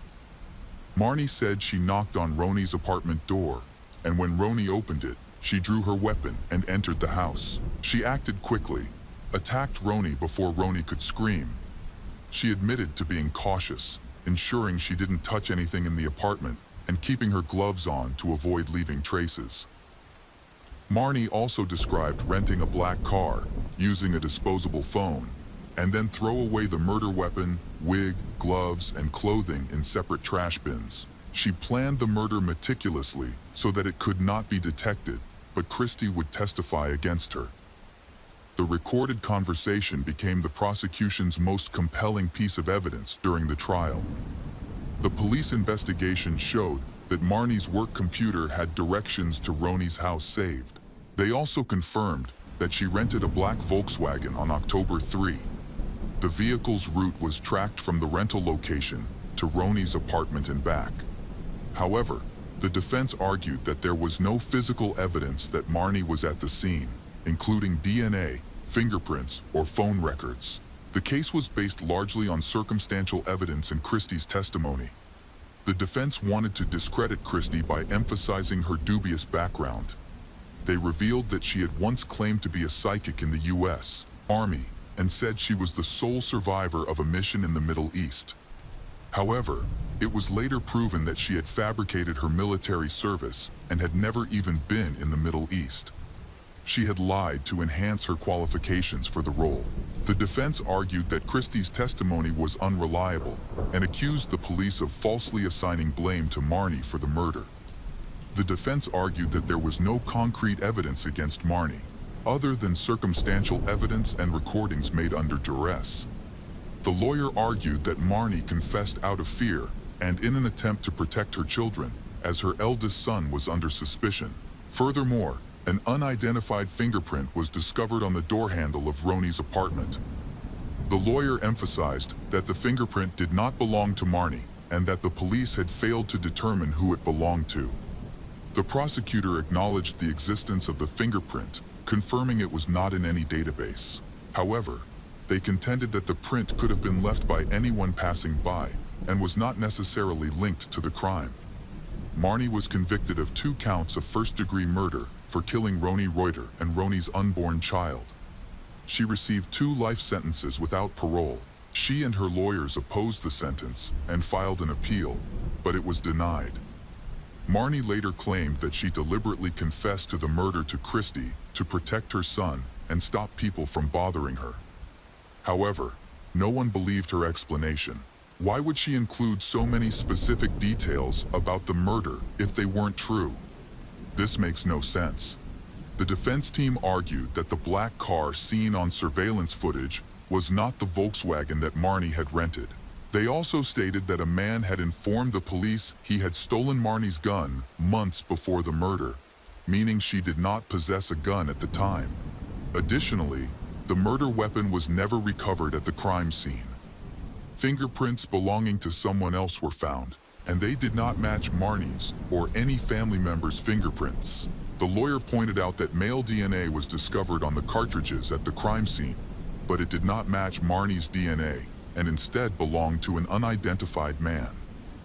The defense stressed that forensic analysis of the shooting angle indicated the attacker was taller than Marnie. Crucially, new CCTV footage from a hair salon showed Sean arriving for a haircut much later than he had claimed during police questioning. The footage revealed that he arrived at 10 a.m. on the day of Roney's murder, and she was killed before 8 a.m. Sean had previously told police he slept until 9:15 a.m. that morning, but evidence showed he had already sent a message to Roney and made several phone calls by 8:50 a.m. This video exposed inconsistencies in Sean's timeline, suggesting he could have had enough time to commit the murder. While the defense suspects Sean of being the perpetrator, they have not yet succeeded in having the case reopened. Marnie is still in prison and maintains her innocence.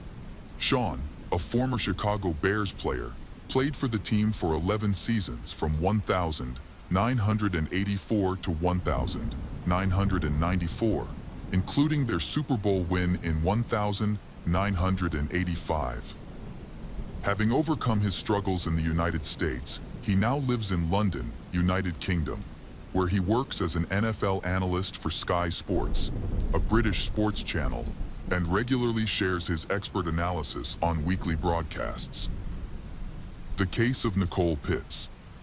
Nicole Pitts was born in late February 1973 and grew up in King County. She attended Eastern Washington College. Every summer, her family traveled to Seattle and spent much of their time at Lake Samash. Nicole had a close relationship with her mother, Gail, and had a good relationship with her father, Rod. In the 1990s, while working at a fitness club, she met her future husband, David. Their relationship quickly developed into a romantic relationship. After spending some time together, they married in 2002 in Maui, Hawaii. In 2005, the couple bought a condominium in Linwood, Washington, a place where they could enjoy their time together. At that time, Linwood was a quiet town with a population of fewer than 40,000 people. It featured narrow streets and many bars and restaurants, similar to their previous home. The young family quickly fell in love with the area. Nicole was outgoing and made friends easily. Within days of moving in, she had made many new friends. She is an animal lover and often walks her dog around the neighborhood or relaxes at home with her 2 cats. She cares for them as if they were her own children. Nicole's career was going well. After finishing school, she worked at a fitness club for a while, before becoming a corporate manager at a mobile phone company. She lived close to where she worked. Nicole was an important member of the team because she easily connected with her colleagues and helped them solve problems. However, she faced challenges from an early age. She was introduced to alcohol as a teenager and eventually became an alcoholic. This started when her parents divorced, which left her feeling lost. Her mother, a flight attendant, was often away on business trips, so Nicole was often left in the care of her elderly grandmother, which led to her hanging out with the wrong crowd. Fortunately, Nicole's parents noticed their daughter's issue early on, and with the support of her family, she was able to overcome her bad habit. They attended Alcoholics Anonymous meetings together, where she received guidance, making her journey easier. However, her alcohol use had lasting effects, resulting in significant health problems. At age 21, Nicole was diagnosed with endometriosis and underwent 3 surgeries. Following these procedures, she was prescribed pain medication to control her chronic pain. By 2006, 32-year-old Nicole had been avoiding alcohol for 8 years. Despite this, she remained an active and valuable member of her Alcoholics Anonymous group. She attended every meeting, viewing them not just as a way to manage her own recovery, but also as an opportunity to support others in their struggles. Nicole understood the challenges of the fight against addiction. From a young age, she had a passion for cooking, which only grew stronger over time. She loved preparing a variety of dishes and often brought her homemade meals to work for her husband, David, who always appreciated her efforts. Nicole was very close to her mother and called her every day. In early 2006, she was excited about her upcoming 33rd birthday. However, just 2 days before her birthday, she unexpectedly missed an Alcoholics Anonymous meeting in nearby Renton, surprising everyone. That night, David returned home late from work and went straight to bed, thinking Nicole would still be home. However, the next morning, he discovered that she had left, and he never saw her again. David tried calling Nicole to check on her, but she didn't answer his calls. He was worried that she might be upset because he hadn't spoken to her at dinner the night before and had gone to bed early from exhaustion. Despite his attempts to contact her, Nicole remained silent, which made him even more worried. He also contacted some of her friends and her mother, but no one had seen her. That evening, when David returned home and Nicole had not returned, he became alarmed. Worried, he decided to go to the sheriff's office, but was told that there was not enough time to classify her as missing.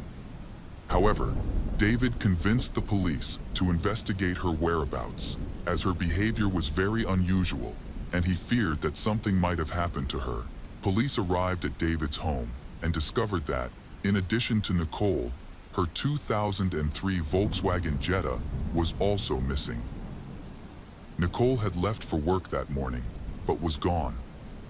Her mother became concerned about Nicole's disappearance, especially since she had not received any calls from her daughter all day, which worried her.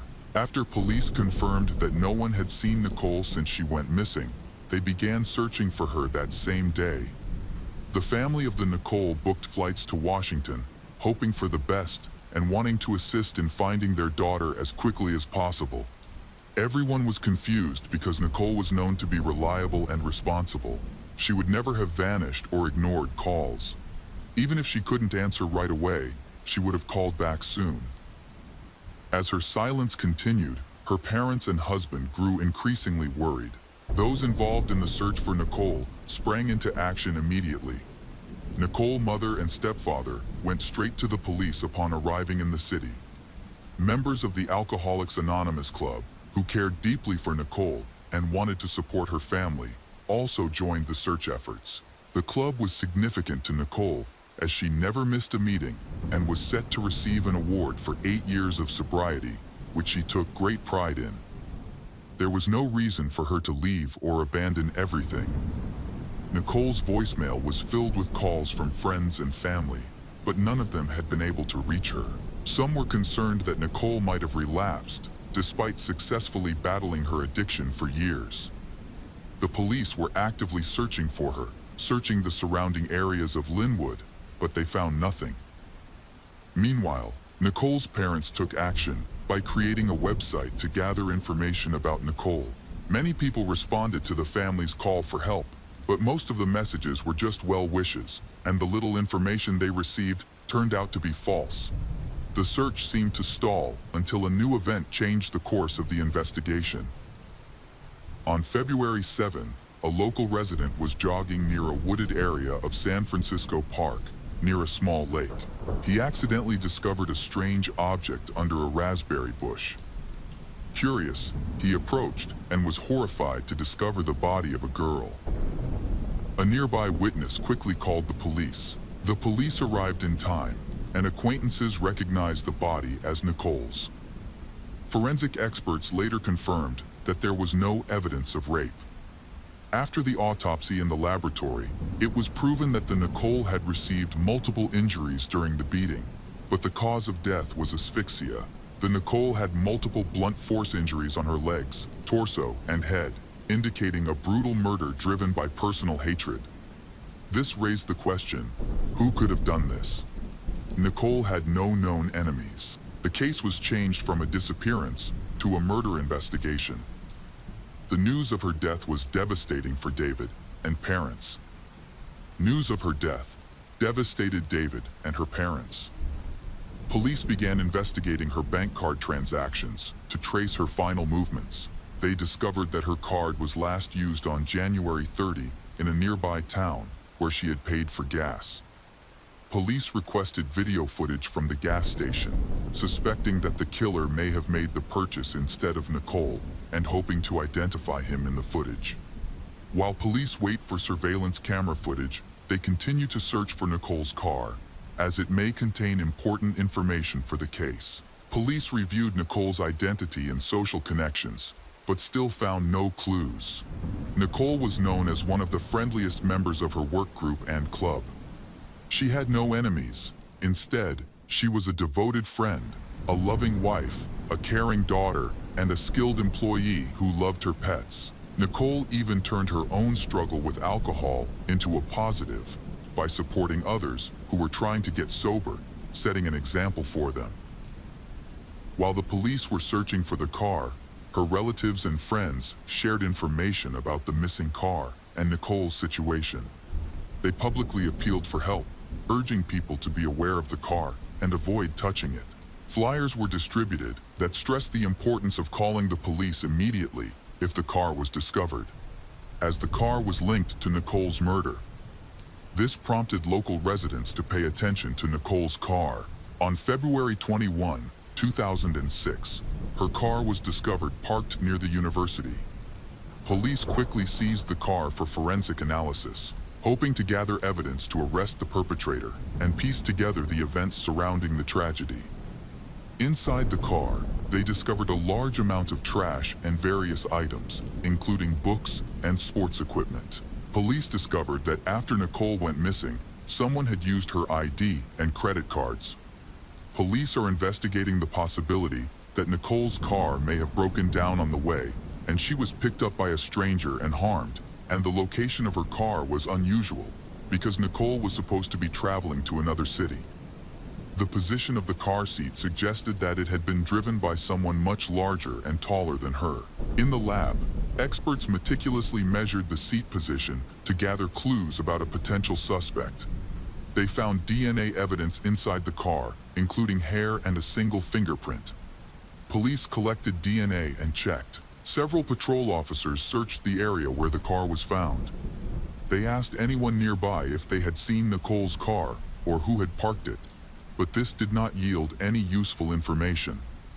The police discovered that the car had been parked in the lot since February 10, as an illegal parking ticket from that date was stuck to the windshield. Unfortunately, there were no surveillance cameras available to assist in the investigation. Forensic tests showed that all traces of DNA in her car belonged to Nicole and David. The investigation yielded no new information to solve the case. By early April, there had been no progress. Nicole's parents had offered a $10,000 reward for any information that could lead to the arrest of the perpetrator. During this time, Nicole's mother, Gail, made frequent appearances on various television channels to raise awareness of the case. After a while, Nicole's family had to return to Arizona to work, but they kept in touch with the police who were handling the investigation. Nicole's father, Rod, was heartbroken and frustrated that the investigation was taking so long. Despite their efforts, the investigation continued without any breakthroughs. In September, the case was handed over to an experienced police officer. The new police quickly requested a search warrant for the house of the Nicole, which had not been done before. He aimed to find clues among her belongings, particularly on Nicole's computer. Unfortunately, the house revealed no signs of a crime, no blood or other evidence. The computer also yielded no useful information. Police continued to interview witnesses and acquaintances of Nicole. One of them was Barbara, a friend who had met Nicole at an Alcoholics Anonymous club.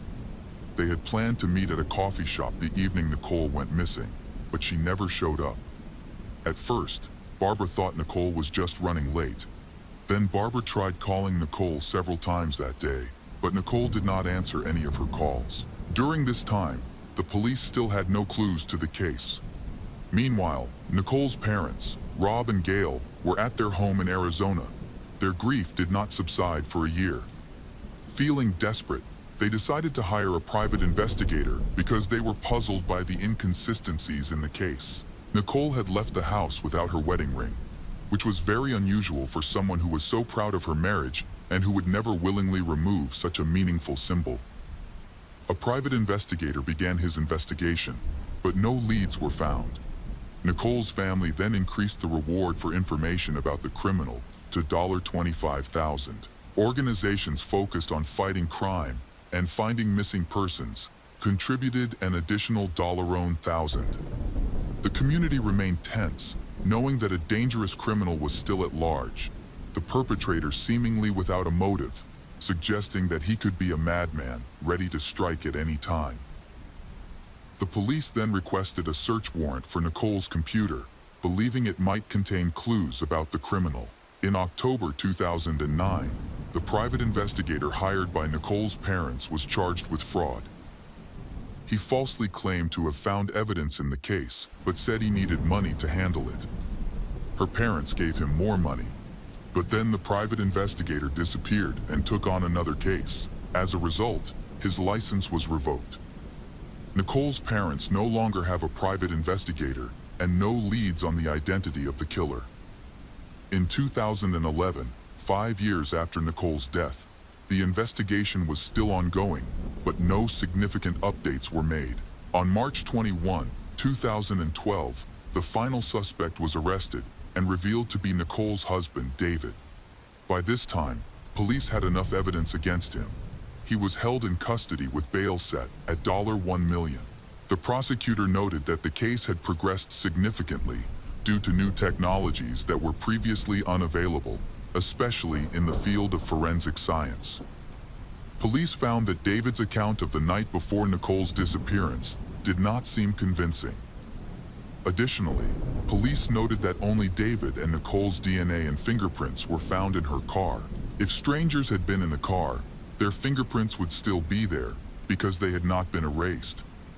If the criminal had tried to erase the fingerprints, there would have been no fingerprints left.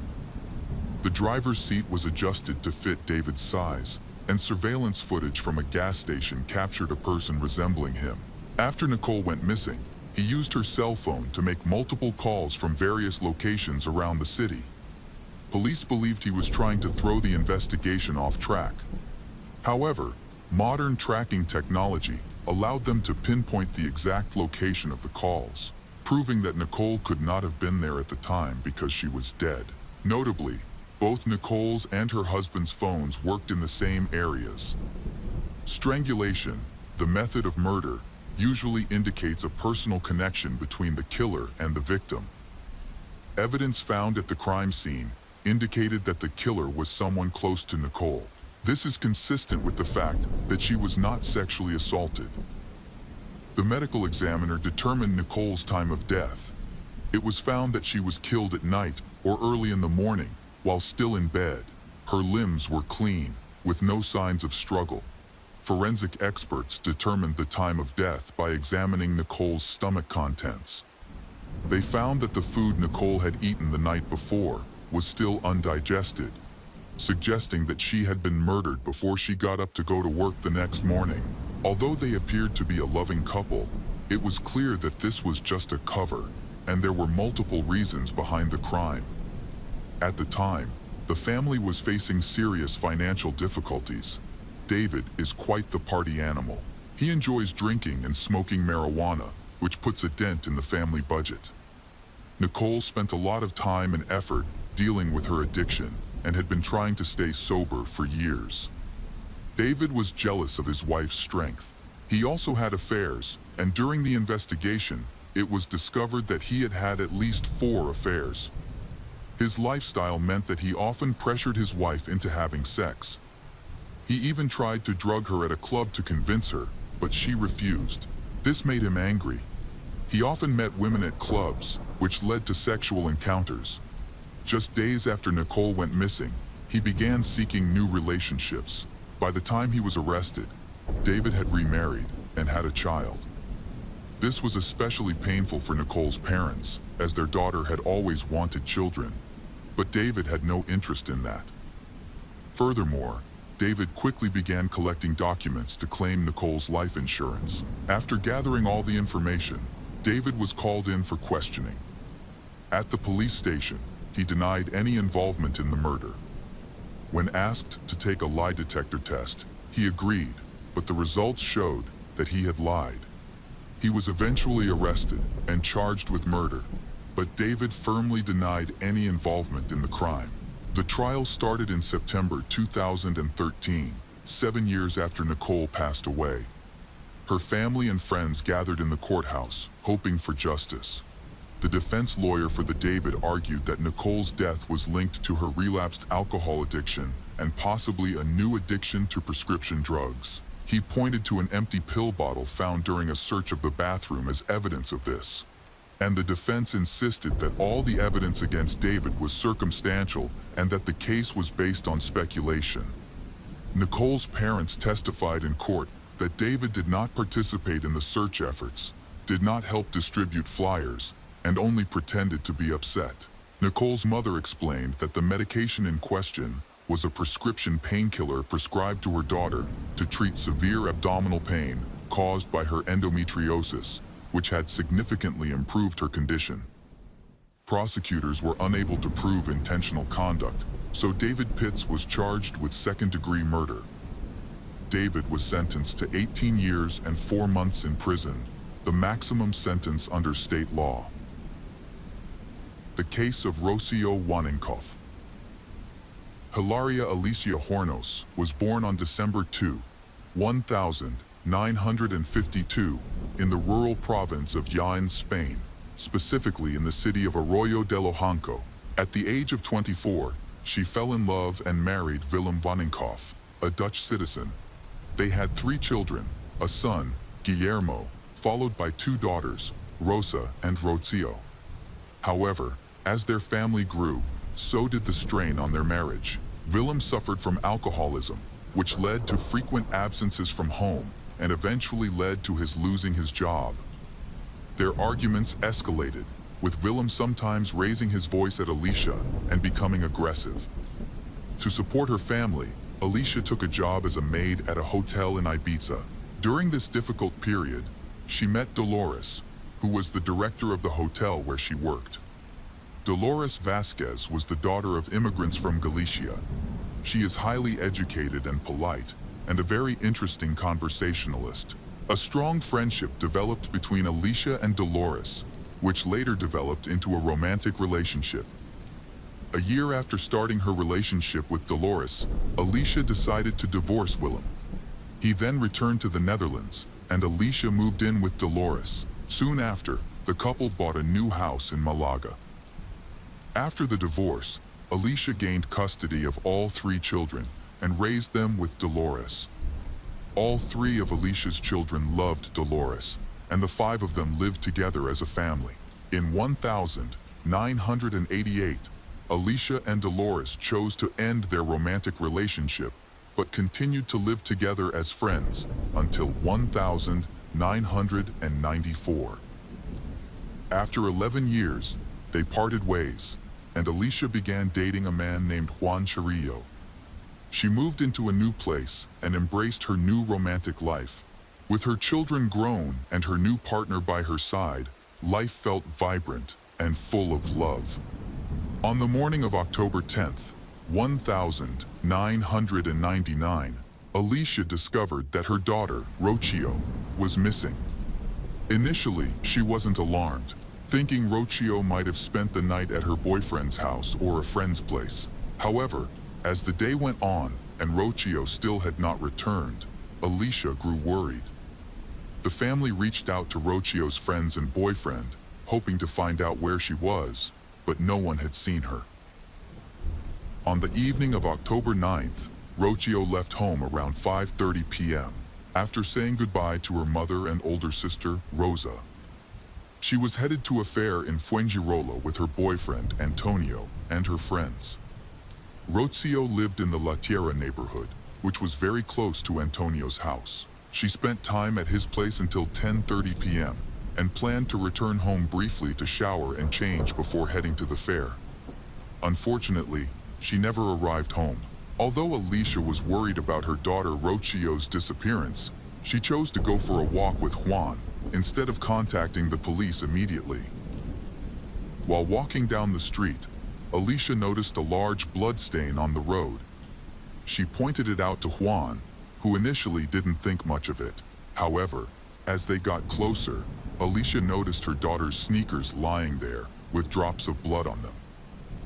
Alicia was very panicked, and while walking, they also discovered a napkin and some blood on a vacant lot next to the path Rocio often walked. Alicia immediately called the police, and a missing person report was filed with a detailed description of Rocio. She had long hair, brown eyes, and was last seen wearing a white Nike t-shirt and purple pants. Police quickly arrived at the scene where the blood was found, and forensic officers conducted a forensic examination of the crime scene to determine whose blood was on the road and sneakers. Initially, the investigation suggested that there had been an assault or fight that resulted in injuries. The trail showed several bloodstains, including long ones that looked like someone had moved quickly, possibly running. Eventually, the bloodstains disappeared, but the search team discovered a large trail that suggested significant blood loss. They also discovered bloody footprints. These led to tire tracks, where the bloodstains stopped. Next to the tire tracks, they found a cigarette butt from a brand that is not common in Spain. Forensic teams have collected all relevant samples to assist in the investigation, and it is hoped that DNA from these samples will help identify people who were at the scene. A detailed investigation was conducted, along with analysis of the blood found at the scene. Although the search for Rocio continues, police believe it is highly likely that Rocio was murdered. The blood trail began on the sidewalk and led to a large pool of blood, indicating significant blood loss that likely led to her death. Nearby, there were drag marks near the tire. This tire was identified from a small car, specifically a tire model that was discontinued in 1993. Since the drag marks extended over a steep area, it can be concluded that at least 2 people moved the body before a vehicle later arrived to remove the body. The search for Rocio continued, with volunteers scouring the area on foot and on motorbikes. Flyers with Rocio's picture were widely distributed, and news channels reported extensively on Rocio's disappearance. The family actively cooperated with journalists to get the word out about Rocio. Reporters from all television channels gathered outside Rocio Waninkoff's home, hoping for her safe return. However, as time passed, the search yielded no clues. A few days after Rocio's disappearance, a local taxi driver came to the police station with vital information. He reported that on the night of Rocio's disappearance, around 10 p.m., he narrowly avoided a collision with an SUV traveling at high speed in the opposite lane, near where Rocio's sneakers were found on the side of the road. As he passed the car, he also heard a loud scream. This evidence strongly suggested that Rocio had been abducted and murdered by an unknown assailant. DNA analysis later confirmed that the blood found on the road belonged to Rocio. The news left her family devastated, and the sense of loss quickly spread, affecting not only Rocio's loved ones, but the entire country of Spain. On November 2, 1999, 25 days after Rocio's disappearance, a disfigured body, believed to be Rocio's, was discovered near the Los Altos del Rodeo Athletic Club, between Marbella and San Pedro de Alcantara. The body was partially obscured by bushes and leaves, lying behind a fence separating a residential area from a nearby highway. The body was found on a narrow road that was difficult for cars to access. Rocio's body was found in another town. When police arrived, they found the body severely decomposed. During the collection of evidence, large black garbage bags containing Rocio's clothing were found. One of the bags had the number 8 painted on it, suggesting that the bags had been reused rather than purchased specifically for transporting the body. Police found clothing that they believed might belong to the missing Rocio. Her sister Rosa identified several rings, 2 t-shirts, and other items in 2 trash bags near the body as belonging to Rocio. The t-shirts had been torn from stab wounds. Rocio's body was then taken to the laboratory for forensic analysis, where experts worked carefully, applying their knowledge and skills. They faced a difficult task due to the severe decomposition of the body. Decomposition occurs much more quickly in rain and high temperatures, especially when there is humidity. The objective was to gather additional evidence to aid the investigation and understand how the attack happened. Several closed wounds were discovered, along with 8 stab wounds on the Rocio's back. Experts believe the attack was swift and violent, suggesting the Rocio was either restrained or unable to defend themselves. Fingerprints were found on plastic bags at the scene where the body was located. The police already had fingerprints and tire tracks from a vehicle, and they also collected 2 tissue samples from Rocio's body. At that stage, there was insufficient evidence to identify a specific suspect, but the investigation had gathered some information and leads. Public pressure had a significant impact on the investigation, prompting police to quickly search for evidence, but they were unable to. Because Rocio's body was so badly decomposed, they were unable to determine whether she had been sexually assaulted. Police speculated that the crime was motivated by personal vendetta and deep anger, suggesting that the attacker may have been an acquaintance or someone very close to Rocio. After collecting evidence, the police conducted further interviews. First, they questioned Rocio's boyfriend, Antonio Hurat, who was the last person to see her alive and was supposed to see her that night. He gave an alibi, saying he had fallen asleep at home and had not attended the fair that day. The police also questioned all of Rocio's relatives and friends, but each had a solid alibis. A year after Rocio Waninkoff's death, the police had narrowed down the number of suspects, and by the end of that year, they had identified a prime suspect, Dolores Vasquez. There was no evidence against Dolores, but the media led people to believe that Dolores was guilty. Dolores was the lover of Alicia, Rocio's mother. Unfortunately, journalists distorted and even fabricated the story, claiming that Alicia had accused Dolores from the first day after Rocio's death. In reality, their relationship had ended 4 years before the crime. The investigation followed the media story, focusing only on Dolores and creating a motive in the case. People speculated that Rocio may have interfered with the romantic relationship between the two. Many believed that if Rocio had not intervened, Alicia would have returned to Dolores. It was implied that Dolores had acted out of revenge against Rocio. The media and public were quick to accuse Dolores of murder when she was arrested, although she did not confess to any of the crimes. The local community was certain of her guilt, largely because police suspected that the killer was someone close to Rocio. Family members described Dolores as aggressive, violent, and extremely jealous. Alicia, meanwhile, told reporters that Dolores was both vengeful and cruel. Dolores was widely criticized by the public. Her unconventional lifestyle was a target during the trial, as it was considered unusual in Spain. The media portrayed her as a violent and cold-blooded woman who had spent 4 years plotting her hate crimes. The trial attracted a large crowd gathered outside the courthouse. Journalists have widely reported that a close family friend has been charged with Rocio's murder. Dolores is unpopular and faces an uphill battle in court. Public opinion matters in this case. Rumors and sensational media reports are likely to sway the jury's opinion. Virtually every television station has portrayed Dolores Vasquez as responsible for Rocio's death. In reality, there was no evidence against Dolores. However, it seemed that the justice system felt the need to convict someone and chose her as a scapegoat due to her questionable alibi and various flaws. Dolores was not present at the crime scene. The tire tracks did not match her car.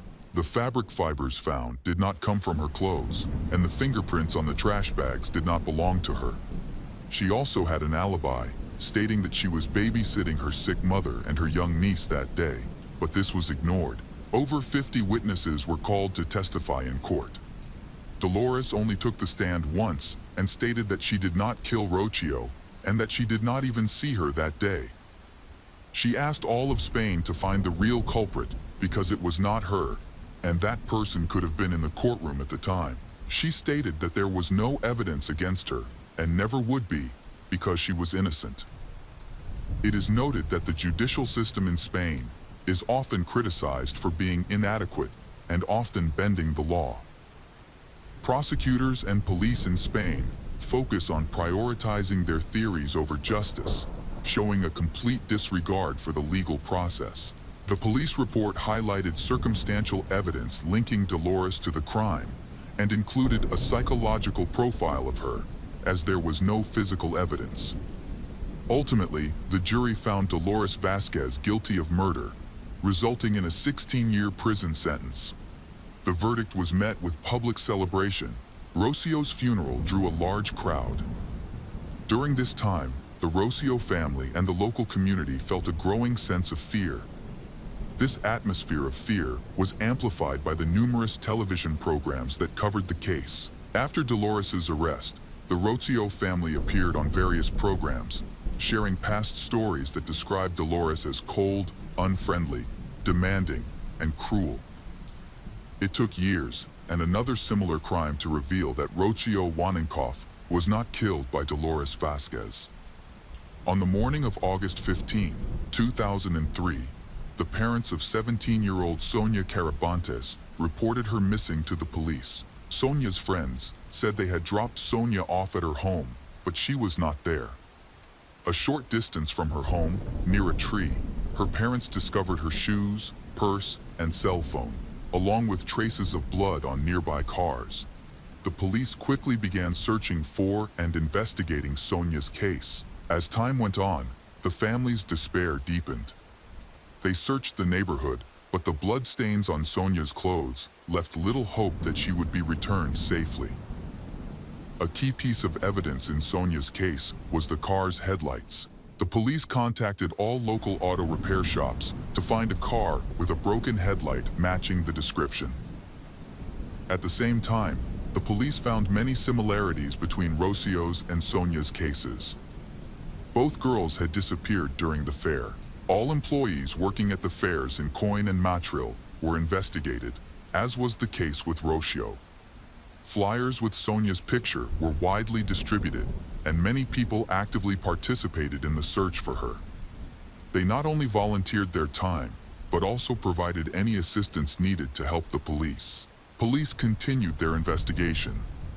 However, on the 5th day after Sonia went missing, search dogs led them to Sonia's body, which was hidden in a creek under a pile of rocks.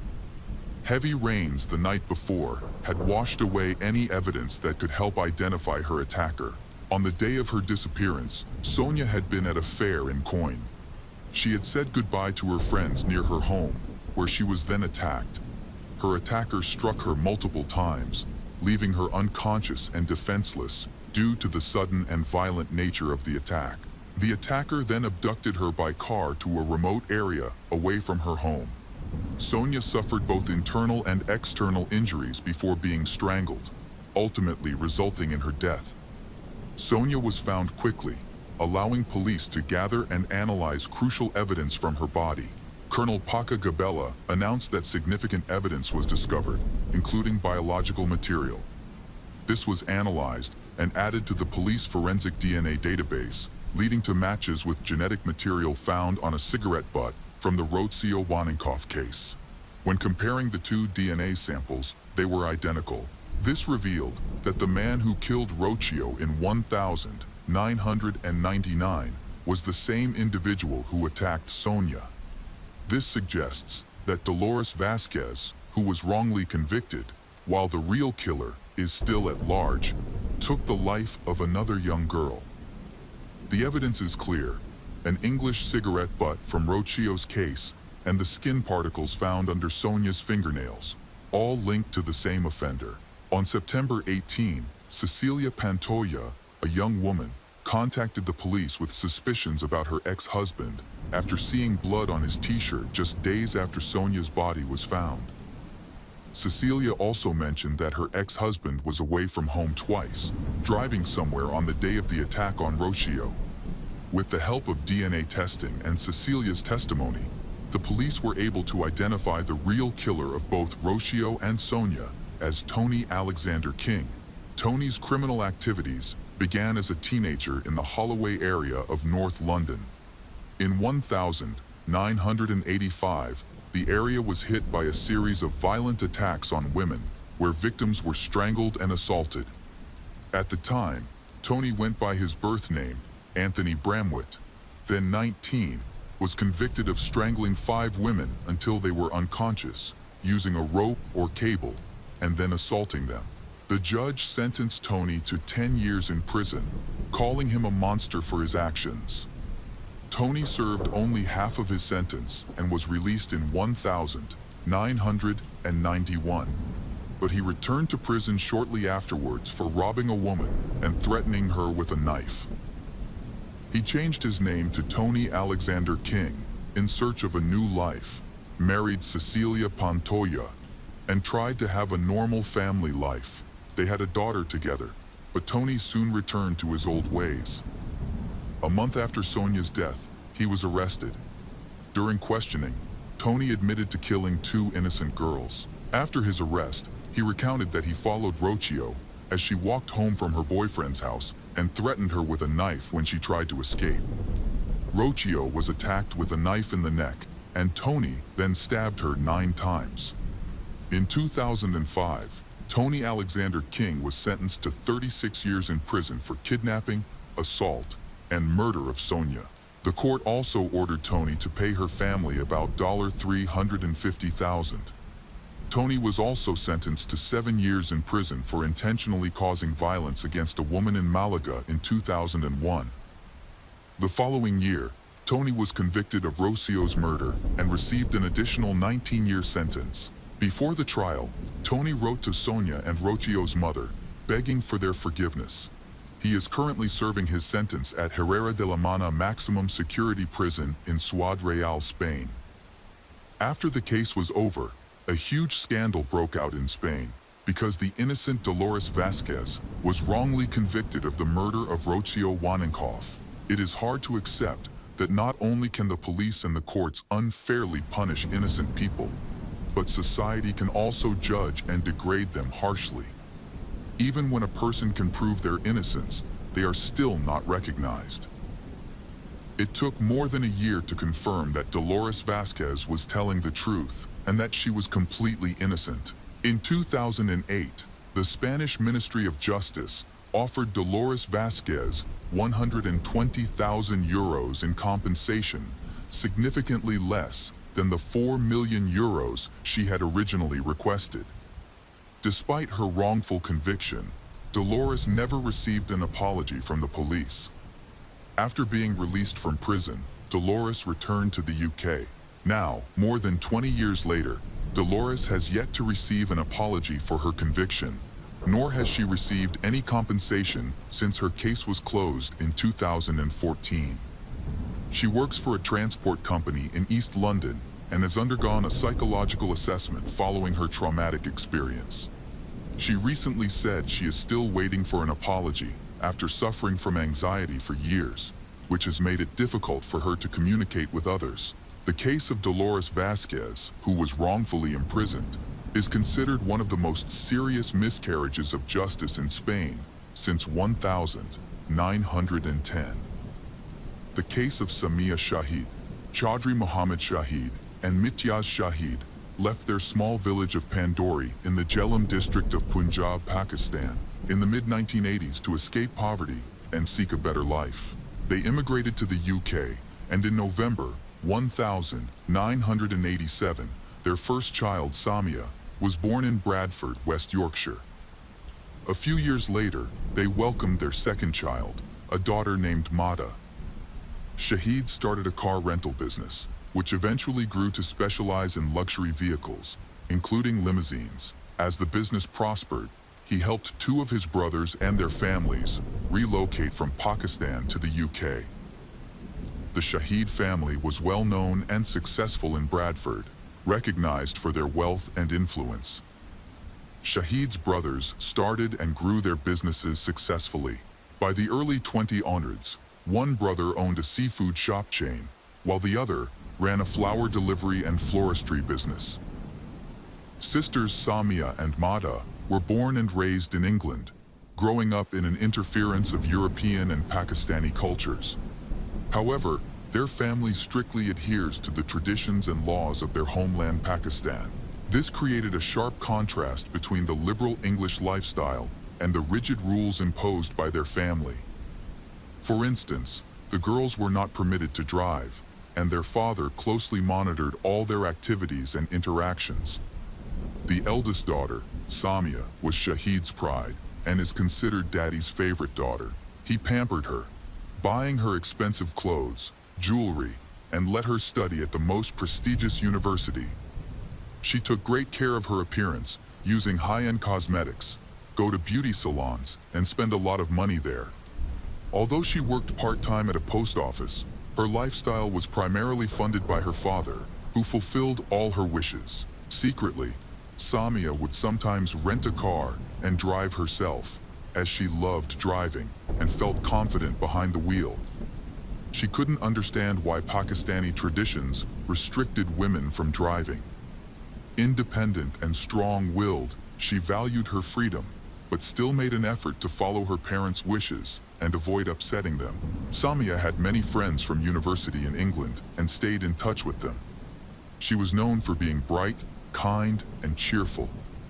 Despite leading a life full of love and abundance, and seemingly having everything she could want, but she lacked the freedom to make her own decisions. She always acts according to the opinions of her parents and elder members of the family. Above all, she feared disappointing her father, whom she deeply admired. Yet, the strict rules, fears, and prohibitions in her life meant she could never truly be honest with her family. In 2012, Samia's parents decided it was time for she to marry, start a family, and have children. They insisted she travel to Pakistan to enter into a marriage that followed their cultural traditions. They chose her cousin, Shakil, as their son-in-law, a man she barely knew. Marriages between relatives and arranged unions are common in their culture. Samia had always known her parents would eventually select a husband for her, presenting it as a decision she could not refuse. She had resigned herself to this inevitability, but her father's choice left her deeply shocked. Samia found Shakil repulsive and could not imagine marrying him. To make matters worse, he had recently been released from prison after serving time for killing someone in a land dispute. Although Samia had interacted with him occasionally during childhood and had seen him as a brother figure, the idea of him as her husband was unthinkable. Her parents, who were also cousins in an arranged marriage, had fallen in love and built a happy life together. They believed the same would happen for Samia and Shaquille, assuming love would grow over time. Despite her strong aversion to the match, Samia felt she couldn't defy her father and understood how much this marriage meant to her family. Her mother and younger sister Mata later asserted that no one forced her into the marriage. They thought that with her stubborn personality, they could not force her either physically or emotionally. According to them, she married willingly and of her own choice. In early February 2012, the decision about her upcoming wedding was finalized during a family meeting. In the weeks that followed, her parents, along with her aunt and uncle, who were also her future in-laws, took her shopping. She was able to choose anything she wanted: costly outfits, jewelry, accessories, cosmetics, and more. And they covered all the expenses. Outwardly, she feigned excitement of wedding preparations, but inwardly, she felt trapped. She already knew this marriage would not bring her happiness, but would instead feel like a punishment. Her true feelings could only be shared with her friends, not her family. At home, she had to maintain the appearance of joy, actively in discussing the wedding details, and prepare herself for her relocation to Pakistan. On February 20, 2012, Samia boarded a plane. She texted a close friend, telling her that she was about to fly thousands of miles to make the biggest mistake of her life, but she had no other choice. Later, she sent more messages, admitting that the very sight of the groom made her feel sick and that being near him was unbearable. On February 27th, Samia and Shaquille had a grand wedding at Pandori, attended by around 1,000 guests. The wedding lasted 4 days, and as a wedding gift, Samia's parents gave she and Shaquille a luxurious 2-story house located. However, Samia quickly realized that this beautiful house would feel like a prison, where she would be forced to live with a man she did not love. After returning to the United Kingdom, married life brought Samia no happiness. She still despised her husband, Shaquille, and knew she could never love him. 4 months later, in mid-June 2012, she went back to her hometown of Bradford to handle some matters and assist Shaquille with his immigration paperwork to apply for British citizenship. She planned to apply for a spousal visa for Shaquille, but she postponed it to enjoy the feeling of freedom and have some time away from a husband she did not love. When Samia began processing the documents, she discovered that their wedding ceremony, conducted in full accordance with Sharia law, was only considered a marriage contract between Muslims and held no legal validity in the United Kingdom. To make the marriage legally recognized, it was necessary to follow European legal procedures, such as having a civil ceremony and obtaining an official marriage certificate. After returning from Pakistan, Samia's friends noticed significant changes in her personality and behavior. She seemed sad, her eyes were dull, and she was no longer the cheerful, sociable person they knew. It was clear she felt deep resentment toward her parents. Any discussion about her husband or married life made her uncomfortable and angry. The root of the problem was Shaquille's extreme jealousy. Even from another country, he tormented Samia by constantly calling her and demanding video chats at any time. This allowed him to monitor her whereabouts, activities, and the people she was with. His behavior was not only a way to control her, but also a demonstration of his dominance and authority over her. In early August of that year, during a phone call with a close friend, Samia admitted that she was at her breaking point. She felt completely drained, had lost all joy and hope for happiness or a bright future, and no longer wanted to live. She expressed deep hatred for Shaquille, saying she never wanted to see him again. However, she couldn't share these feelings with her family because they were busy bragging to everyone about the lavish wedding they had prepared for her. In early September, Unable to resolve issues related to the marriage visa, Samia was forced to return to Pakistan to live with the husband she disliked, Shakil. She wrote frequently to friends, describing her misery, her distaste for her marriage, and her feeling of being trapped with no way out. This lasted for a few months, but then she started complaining less, and her mood gradually changed. During her next visit to the United Kingdom, the reason for this change became clear. Samia had met a young man online named Syed Mukhtar Kazim, a British citizen of Pakistani descent like herself. Syed was born and raised in London, but had been living and working in the United Arab Emirates for several years. The two began corresponding and quickly developed feelings for each other. They secretly meet, and in October 2013, they saw each other in person for the first time. Samia immediately realized that Syed was the man she wanted to spend her life with. He was kind, caring, attentive, and treated her with love and respect. They have many interests in common, but also understand the dangers in their relationship. Despite this, they felt that life only had meaning when they were together. Samia shared her situation with her beloved Syed and expressed her willingness to end her marriage to start a new life with him. However, she could not get a divorce in a British court because under local law, she was not recognized as married.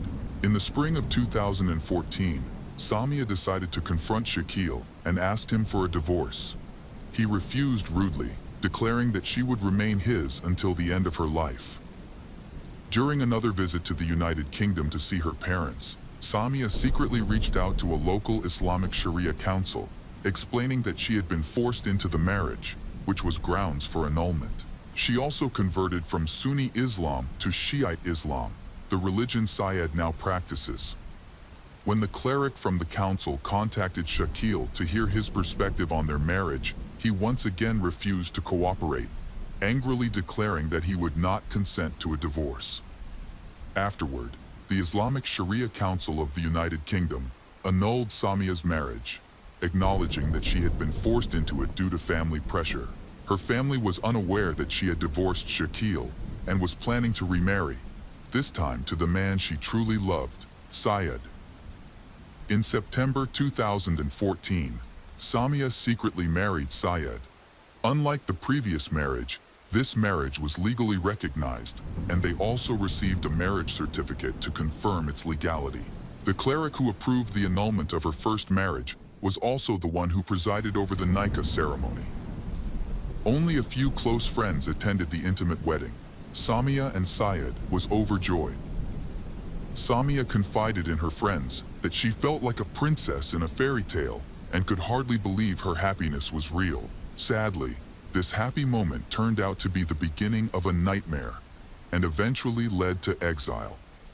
When her ex-husband, Shakil, demanded that she return to Pakistan, she informed him that she was no longer his wife and presented her new marriage certificate. Enraged, Shakil immediately contacted Samia's father, igniting a major family scandal. Her family tried to pressure her into returning to he, even resorting to threats, but she refused. This thing led to dire consequences.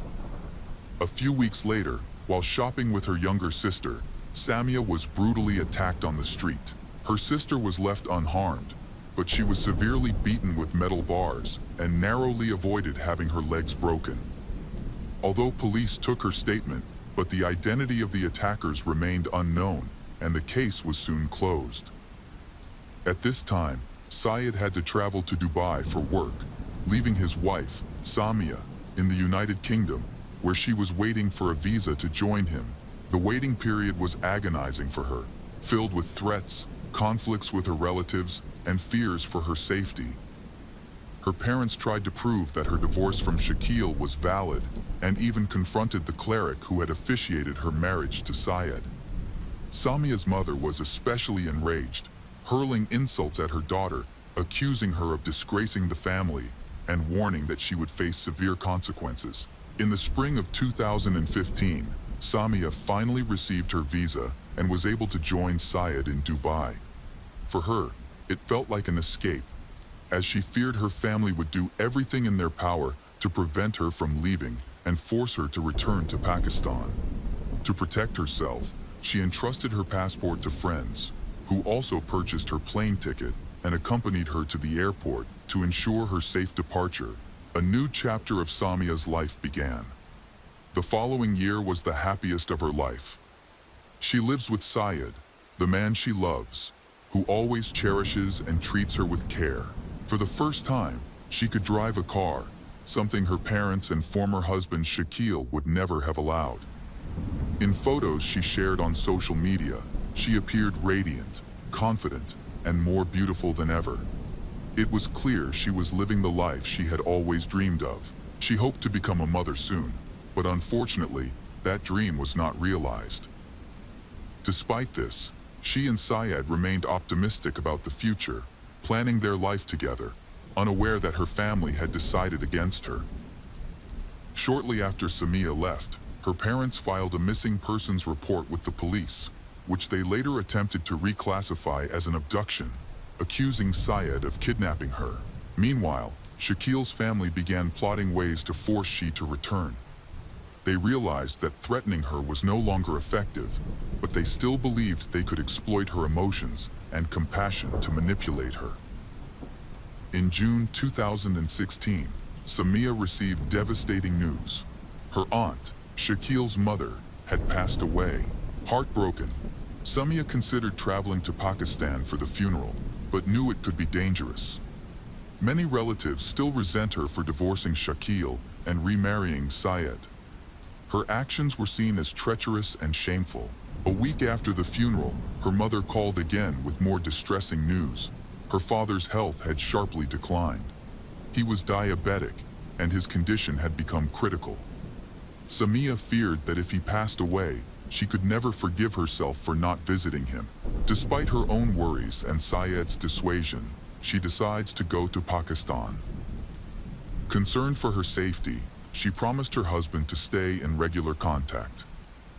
On July 14, 2016, Samia arrived in Pakistan and stayed at a close friend's house. The case of Stay family. Family massacre cases always leave the public shocked and heartbroken, not only because of their brutality, but also due to the surprising nature of the tragedy occurring in places that seem the safest. Among the most shocking cases in the history of American justice is the Stay family case, a tragedy that claimed 6 innocent lives and exposed the dark side of domestic violence and human psychology. Through this heartbreaking story, the courage and resilience of Cassidy Stay, the sole survivor, shine as a glimmer of hope amid the darkness of tragedy. A teenage girl answered the door when someone knocked. She found a delivery man waiting outside and informed him that her parents were not home, asking him to return later. Later, the courier came back, but this time, the situation took a turn for the worse. The Stay family lived in that house. The father, 39-year-old Stephen Stay, and his wife, 33-year-old Katie Stay. They had 5 children, 15-year-old Cassidy, 13-year-old Brian, 9-year-old Emily, 7-year-old Rebecca, and 4-year-old Zach. They were a close-knit and happy family, well known among their neighbors for their Christmas parties and Halloween celebrations. The Stay family lived in a comfortable and safe neighborhood in Houston, Texas. Stephen had been working in real estate for many years and had just started his own small agency. Katie was a dedicated housewife who focused on taking care of their children and managing household tasks, always supporting her husband. On July 9, 2014, they visited their grandmother in the morning.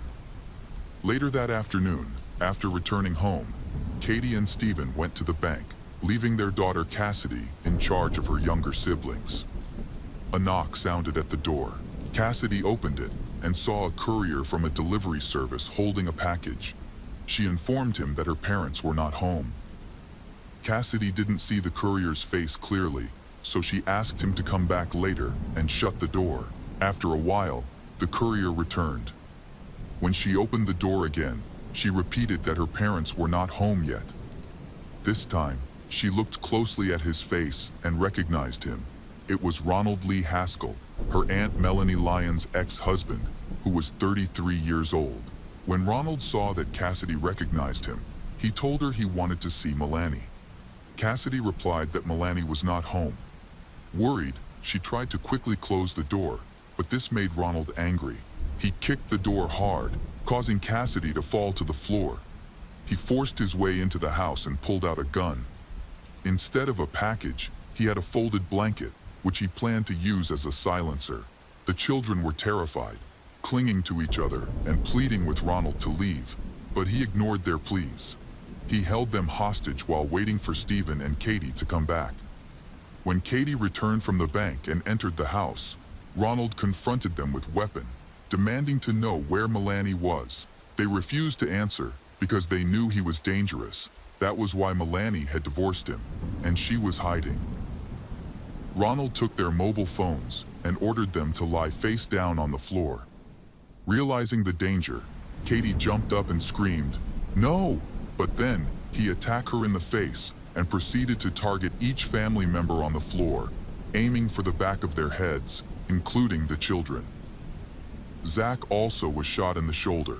The boy got up and ran to his father, who had already been shot. Ronald approached and callously attacked Zach in the head. When it was Cassidy's turn, the bullet unexpectedly ricocheted off her head without Ronald noticing. Seeing what had happened, she lay still and silent. Ronald, believing everyone was dead, decided to leave. He grabbed the keys to the Honda parked nearby and drove away with the Stay family's car. Once he was gone, Cassidy called 911. She informed them that Ronald had shot her entire family and that everyone was dead except for her and her brother, who she could hear struggling to breathe. The police and ambulance arrived at the scene to find a horrific sight inside the house. 6 individuals were lying on the floor, hands behind their heads, in a large pool of blood. At this time, all 6 were deceased. Cassidy was the only survivor. She suffered a minor head injury, received treatment, and fully recovered. She then moved in with her maternal grandparents and was able to share the details of the brutal murder. Cassidy informed the police that Ronald had been stalking her aunt, Melanie, and harassing the entire her family. She believed that Ronald had gone to her grandparents' house, where her aunt Melanie lived. Meanwhile, the police discovered that Ronald had fled the crime scene in the Stay family's Honda, which was now considered a wanted vehicle. It was urgent to locate this dangerous criminal before he could hurt anyone else. As the police headed to Melanie's house, they spotted the Honda. Ronald's driveway was blocked, and he stopped the car, but he refused to exit. Instead, he threatened to self-harm. Surrounding him were 50 police officers, all armed, demanding that he get out of the vehicle. In response, Ronald claimed to be struggling with mental health issues and insisted on speaking with his brother, who lived in California, stating that he did not want to go to prison. Negotiations lasted 3 hours until Ronald finally exited the car. He was arrested and charged with multiple counts of murder. As a result of the murders of the Stay family, the death penalty was being considered for Ronald, who remained in jail without bail after being released from the hospital. Cassidy, along with her grandfather and uncle, attended a family memorial event where 600 colorful balloons were released. She quoted her favorite Harry Potter book saying, "Happiness can be found even in the darkest times if only you remember to turn on the light." Cassidy expressed her belief that her parents, Brian, Emily, Rebecca, and Zach, were in a better place and that she would see them again one day. She also mentioned that she is staying strong during this challenging time. The police started investigating Ronald's background and found multiple charges of domestic violence made by his ex-wife, Melanie. He and Melanie were married in California in 2002 after having known each other since elementary school. They moved from their hometown to Utah, where Ronald deliberately cut Melanie off from her family. Problems arose almost immediately after their wedding, as he manipulated her into feeling unwanted by everyone, including her relatives. Throughout their marriage, Ronald subjected Melanie to physical, sexual, and emotional abuse. They had 4 children together, and he even assaulted Melanie during her pregnancies, eventually directing his violence towards the children as well. Ronald had a low income as a courier, which made it difficult to support their large family. Despite their financial struggles, he did not allow Melanie to work or leave the house, isolating her from anyone who could help. In 2008, Melanie seized a chance to contact the police when Ronald accidentally left his phone unattended after physically assaulting her. She was taken to the hospital, and Ronald received an 8-month suspended sentence. Unfortunately, this punishment did not stop him. The abuse started again as soon as she returned home. Ronald grew even more aggressive and threatened to kill her family if she reported him again, causing her to live in constant fear. By 2013, Melanie could no longer tolerate her situation. She and her children left their home while Ronald was at work and sought safety in a shelter. She filed for divorce and obtained a restraining order against Ronald. In need of support, she reached out to her sister, Katie. Despite not being very close, Katie felt compelled to help her sister and took Melanie and her 4 children to their parents' house in Houston, Texas, where they would be safe. Melanie's divorce from Ronald was finalized on February 14, 2014. They were granted joint custody of the children, with Melanie receiving primary custody. Ronald was ordered to pay $700 a month in alimony from his modest income. After the divorce, Ronald moved in with his parents in California. He was ordered to stay away from Melanie, her family, and the children's school. To evaluate his emotional stability and communication skills with the children, he was required to undergo a psychological examination, but he never succeeded. While living with his parents, Ronald began to take out his frustrations on them, physically abusing his elderly parents and older sister. In a disturbing incident, when he learned that his mother had been in contact with Melanie, he attacked her, bound her to a chair, and choked her until she lost consciousness. His sister eventually discovered their mother and called the police, but Ronald managed to avoid serious repercussions and continued the abuse towards his family. Ronald's family found it hard to understand why he had become so cruel, especially given that he was raised in a loving environment. In school, he was a popular football player, crowned prom king, and had many female friends. No one could believe that the friendly and cheerful Ronald would turn into a violent person. And in a moment of anger, Ronald sought revenge on his ex-wife. Tragically, he ended up killing his Stay's family instead. The police was discovered that Ronald did not own any registered firearms. He had stolen a pistol from his ex-girlfriend and bought over 200 rounds of ammunition from a weapons store. A ballistic test confirmed that the pistol found with him matched the bullets found at the murder scene. Additionally, notes outlining his murder plans were discovered in his notebook, showing that he originally intended to kill Melanie, her parents, and her sister as part of his revenge. It is clear that Ronald had planned this horrific act and intended to kill many people. If Cassidy had not quickly called 911 and the police had not intervened, Ronald would have killed Melanie, her parents, and possibly others. A memorial was set up in front of the deceased family's home, where neighbors and community members brought flowers to honor their memory. Melanie did feel guilty for her ex-husband's actions and found it difficult to understand why he chose to kill Katie and Katie's family instead of her. At this time, the court was significantly affected by damage caused by a storm, resulting in a delay in the trial.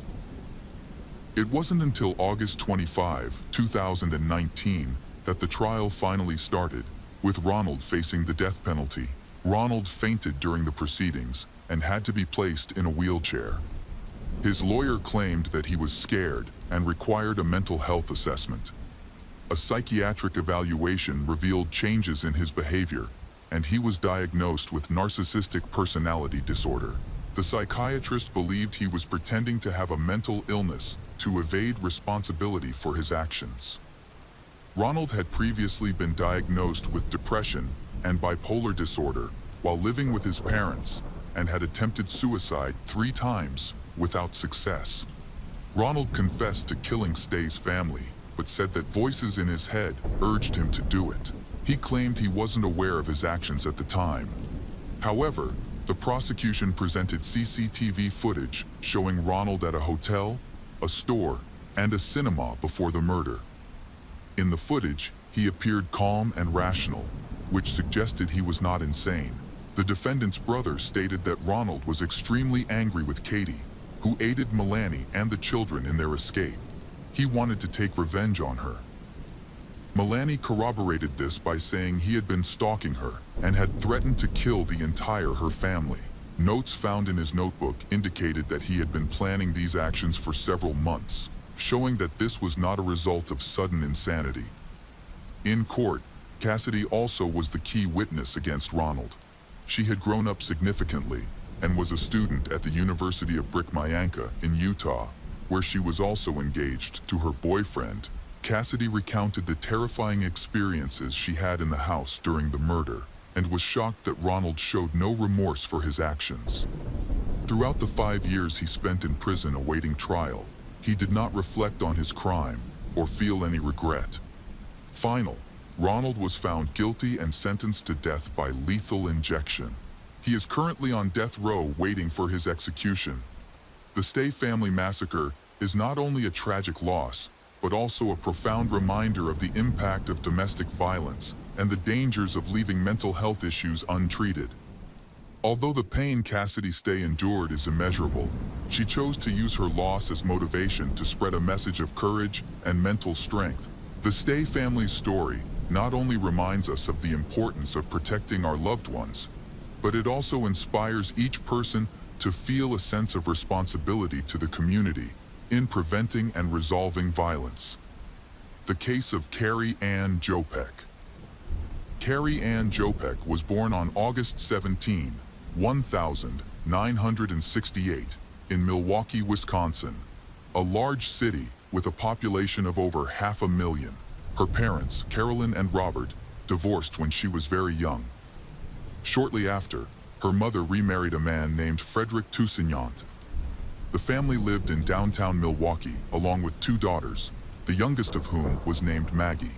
Carrie grew up in a loving family and had a close relationship with Frederick, whom she considered her biological father. She did not know of her biological father's existence, as he did not communicate with her. Carrie was well educated and had everything she needed. She was friendly and kind, which helped her make many friends, including older teenagers.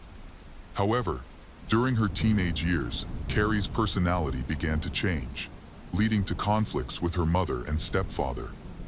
When she discovered that Frederick was not her biological father, she became very angry with her parents. She often used this information against him in arguments. Some relatives described Carrie as stubborn, while others thought she was simply going through a challenging period in her life, especially since she was only 13 years old at the time.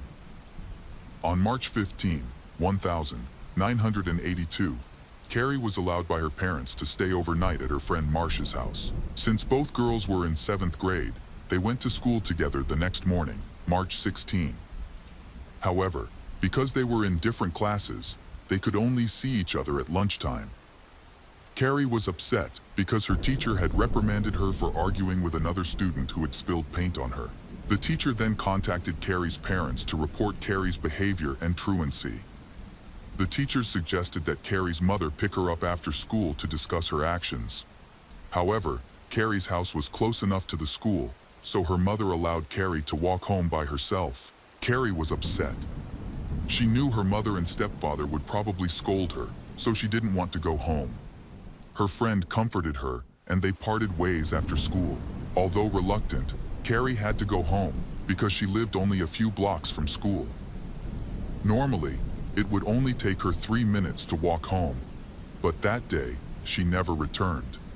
It is important to note that the 1980s in America were generally a safe time. People trusted each other, and crime rates were low compared to today. Additionally, the incident occurred in a crowded area where everyone knew each other, so no one thought it was strange for a 13-year-old girl to walk home from school alone. Carrie did not come home. Carolyn waited for her at home and then went out to look for her.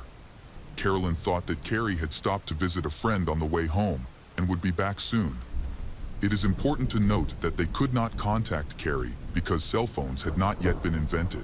As the night wore on, Carolyn grew increasingly concerned. She set out again to look for her daughter.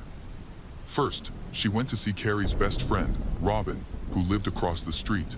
Unfortunately, no one in Robin's house had seen or heard from Carrie since school ended. Next, Carolyn contacted Marsh, who had spent the night with Carrie. However, Marsh did not see Carrie after she left. Eager to help, Carrie's friends joined the search and began checking with neighbors and classmates who might have seen her after school. But no one had any information. By 11 p.m., a search party of local volunteers who knew the family was formed. Many neighbors, friends, and acquaintances took to the streets to patrol the area and ask questions. Unfortunately, they could not find any information about the Carrie. They decided to wait for Carrie until the next morning.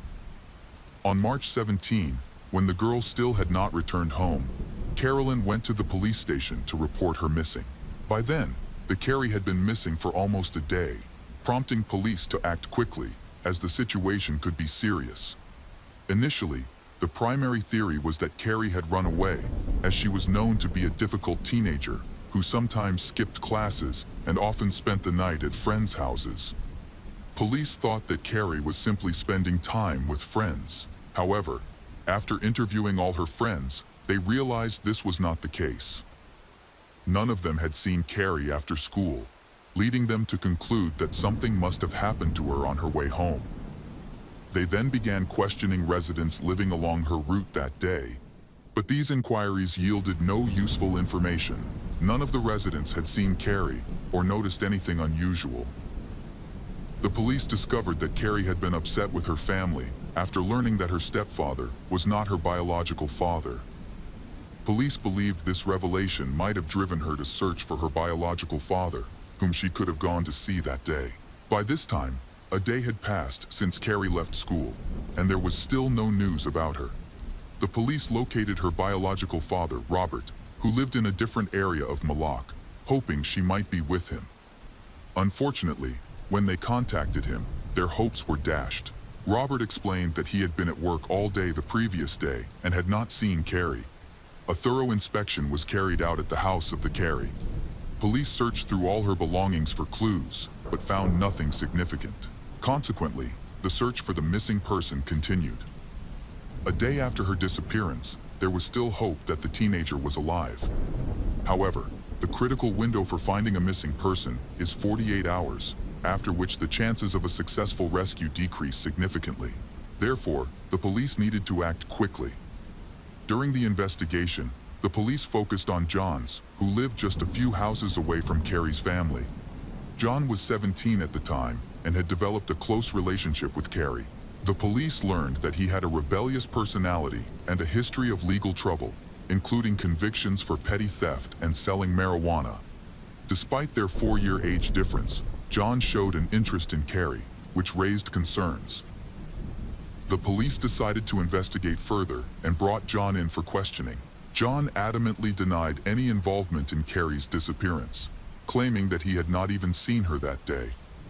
The police were unable to gather any useful information during their questioning, and there was no solid evidence against John. As a result, he was released. The police then turned their attention to her stepfather, Frederick. In these cases, the perpetrator was often someone close to the victim, and cases involving stepfathers were not uncommon, which added to their interest in him. The police looked closely at her family, especially the relationship between Carrie and Frederick. They discovered that the two had recently been fighting, a change from their previous relationship. Frederick attributed the turmoil to Carrie's adolescence, believing that her hormones had made her more irritable and prone to anger over small matters. Despite this, he maintains that he would never harm her. An anonymous witness reported some details regarding her stepfather, Frederick. They mentioned that the day after Carrie went missing, Frederick poured a new concrete slab in the backyard.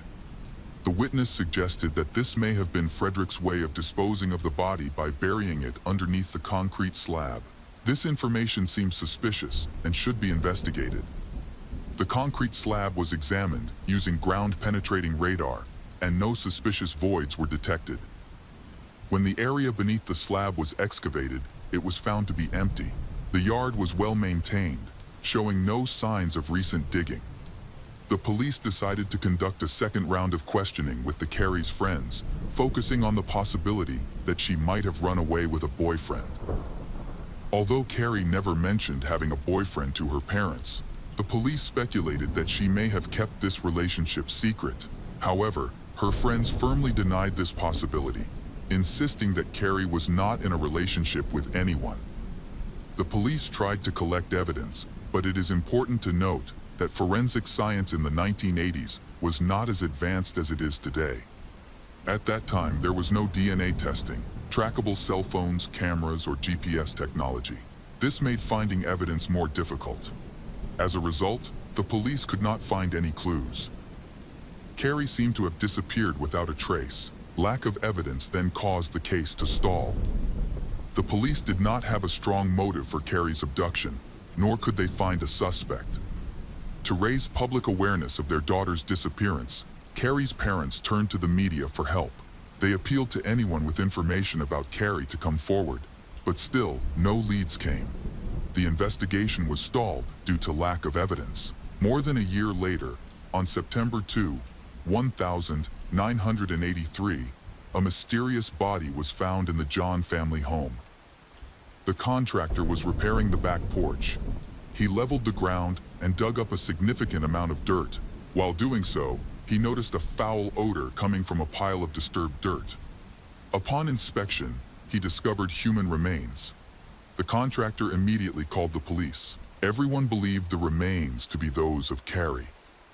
The body was then subjected to dental records analysis to determine the identity of the remains. All members of John's family were questioned. During his police interview, John denied any involvement and requested a lawyer. A year earlier, the police had lacked substantial evidence to charge or detain him, so they released him but continued to view him as a suspect. The remaining members of John's family have denied any involvement in the murder. The medical examiner investigated Carrie's cause of death and discovered severe injuries to her head and neck. She had significant internal bleeding, with lacerations on her left side.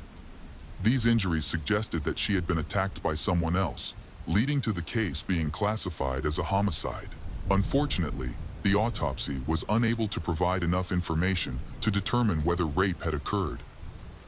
Carrie's body was found in her friend John's backyard, but this does not mean that he was responsible for her death or that he buried her there. Witnesses said that on the day she disappeared, there was a party at John's house. Police had to piece together the case from scratch, with few clues to follow. And so much time had passed since the party that it was difficult for those who were there to remember what happened. Several teenagers were interviewed about the party at John's house. Some claimed they were there, but could not remember any details. Others said they had only heard about the party and were not actually there. John claimed he did not organize any events that day, and police found no evidence to contradict his statement. 4 days after Carrie's body was discovered, police received a new lead. A witness identified Jose Ferreira, a 16-year-old boy who lived next door to Carrie. He was seen in John's backyard when Carrie's body was discovered, which raised some suspicion. The police decided to pursue the lead and invited Jose to the police station for questioning. Jose denied any involvement in Carrie's death or disappearance. Jose knew her well and was friends with her, so he was very upset when he discovered her body in the backyard. He claimed that he did it to honor his old friend. Jose's story seemed credible. He was also questioned about a party at John's house on the day Carrie went missing, but he said it never happened. The police had no evidence against Jose, so they had to release him after questioning. Friends described Jose as friendly and cheerful, and no one believed he would hurt Carrie. They spent a lot of time together and were close friends. The investigation continued, but no leads were found. The case hit a dead end.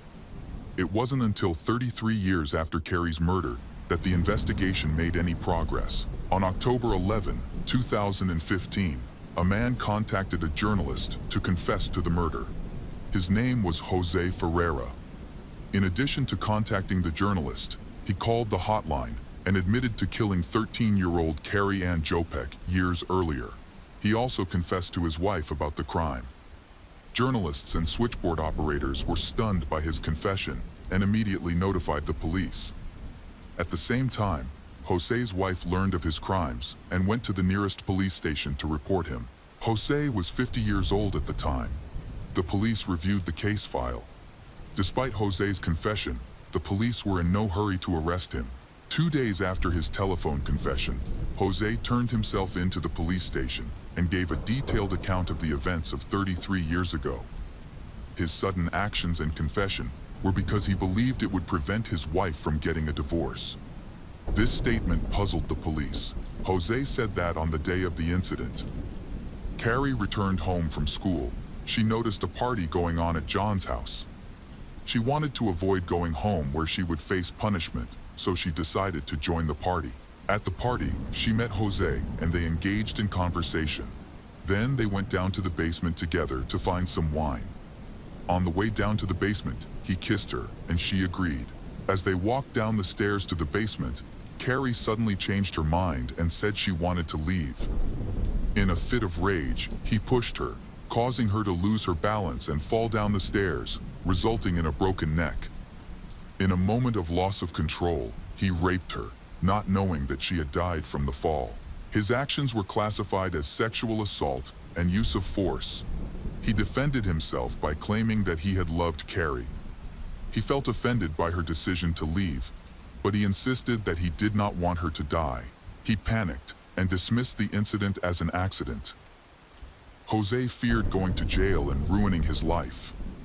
He seized the opportunity during a lively party when no one noticed his presence in the basement. He needed to dispose of the body quickly to avoid being seen. Jose hid the body, and when night fell, he took a shovel and dragged Carrie into the backyard. In the dark, he quietly dug a hole and buried her. He believed that his plan had gone smoothly and that no one had seen him. However, the police were baffled by his story. They found it hard to believe that at such a crowded party, no one had noticed them together, and no one had noticed him digging the hole and burying Carrie. The police suspected that Jose might have had an accomplice, but he adamantly denied that anyone else was involved. Carrie's family said that Jose often visited them and was present at the farewell and burial.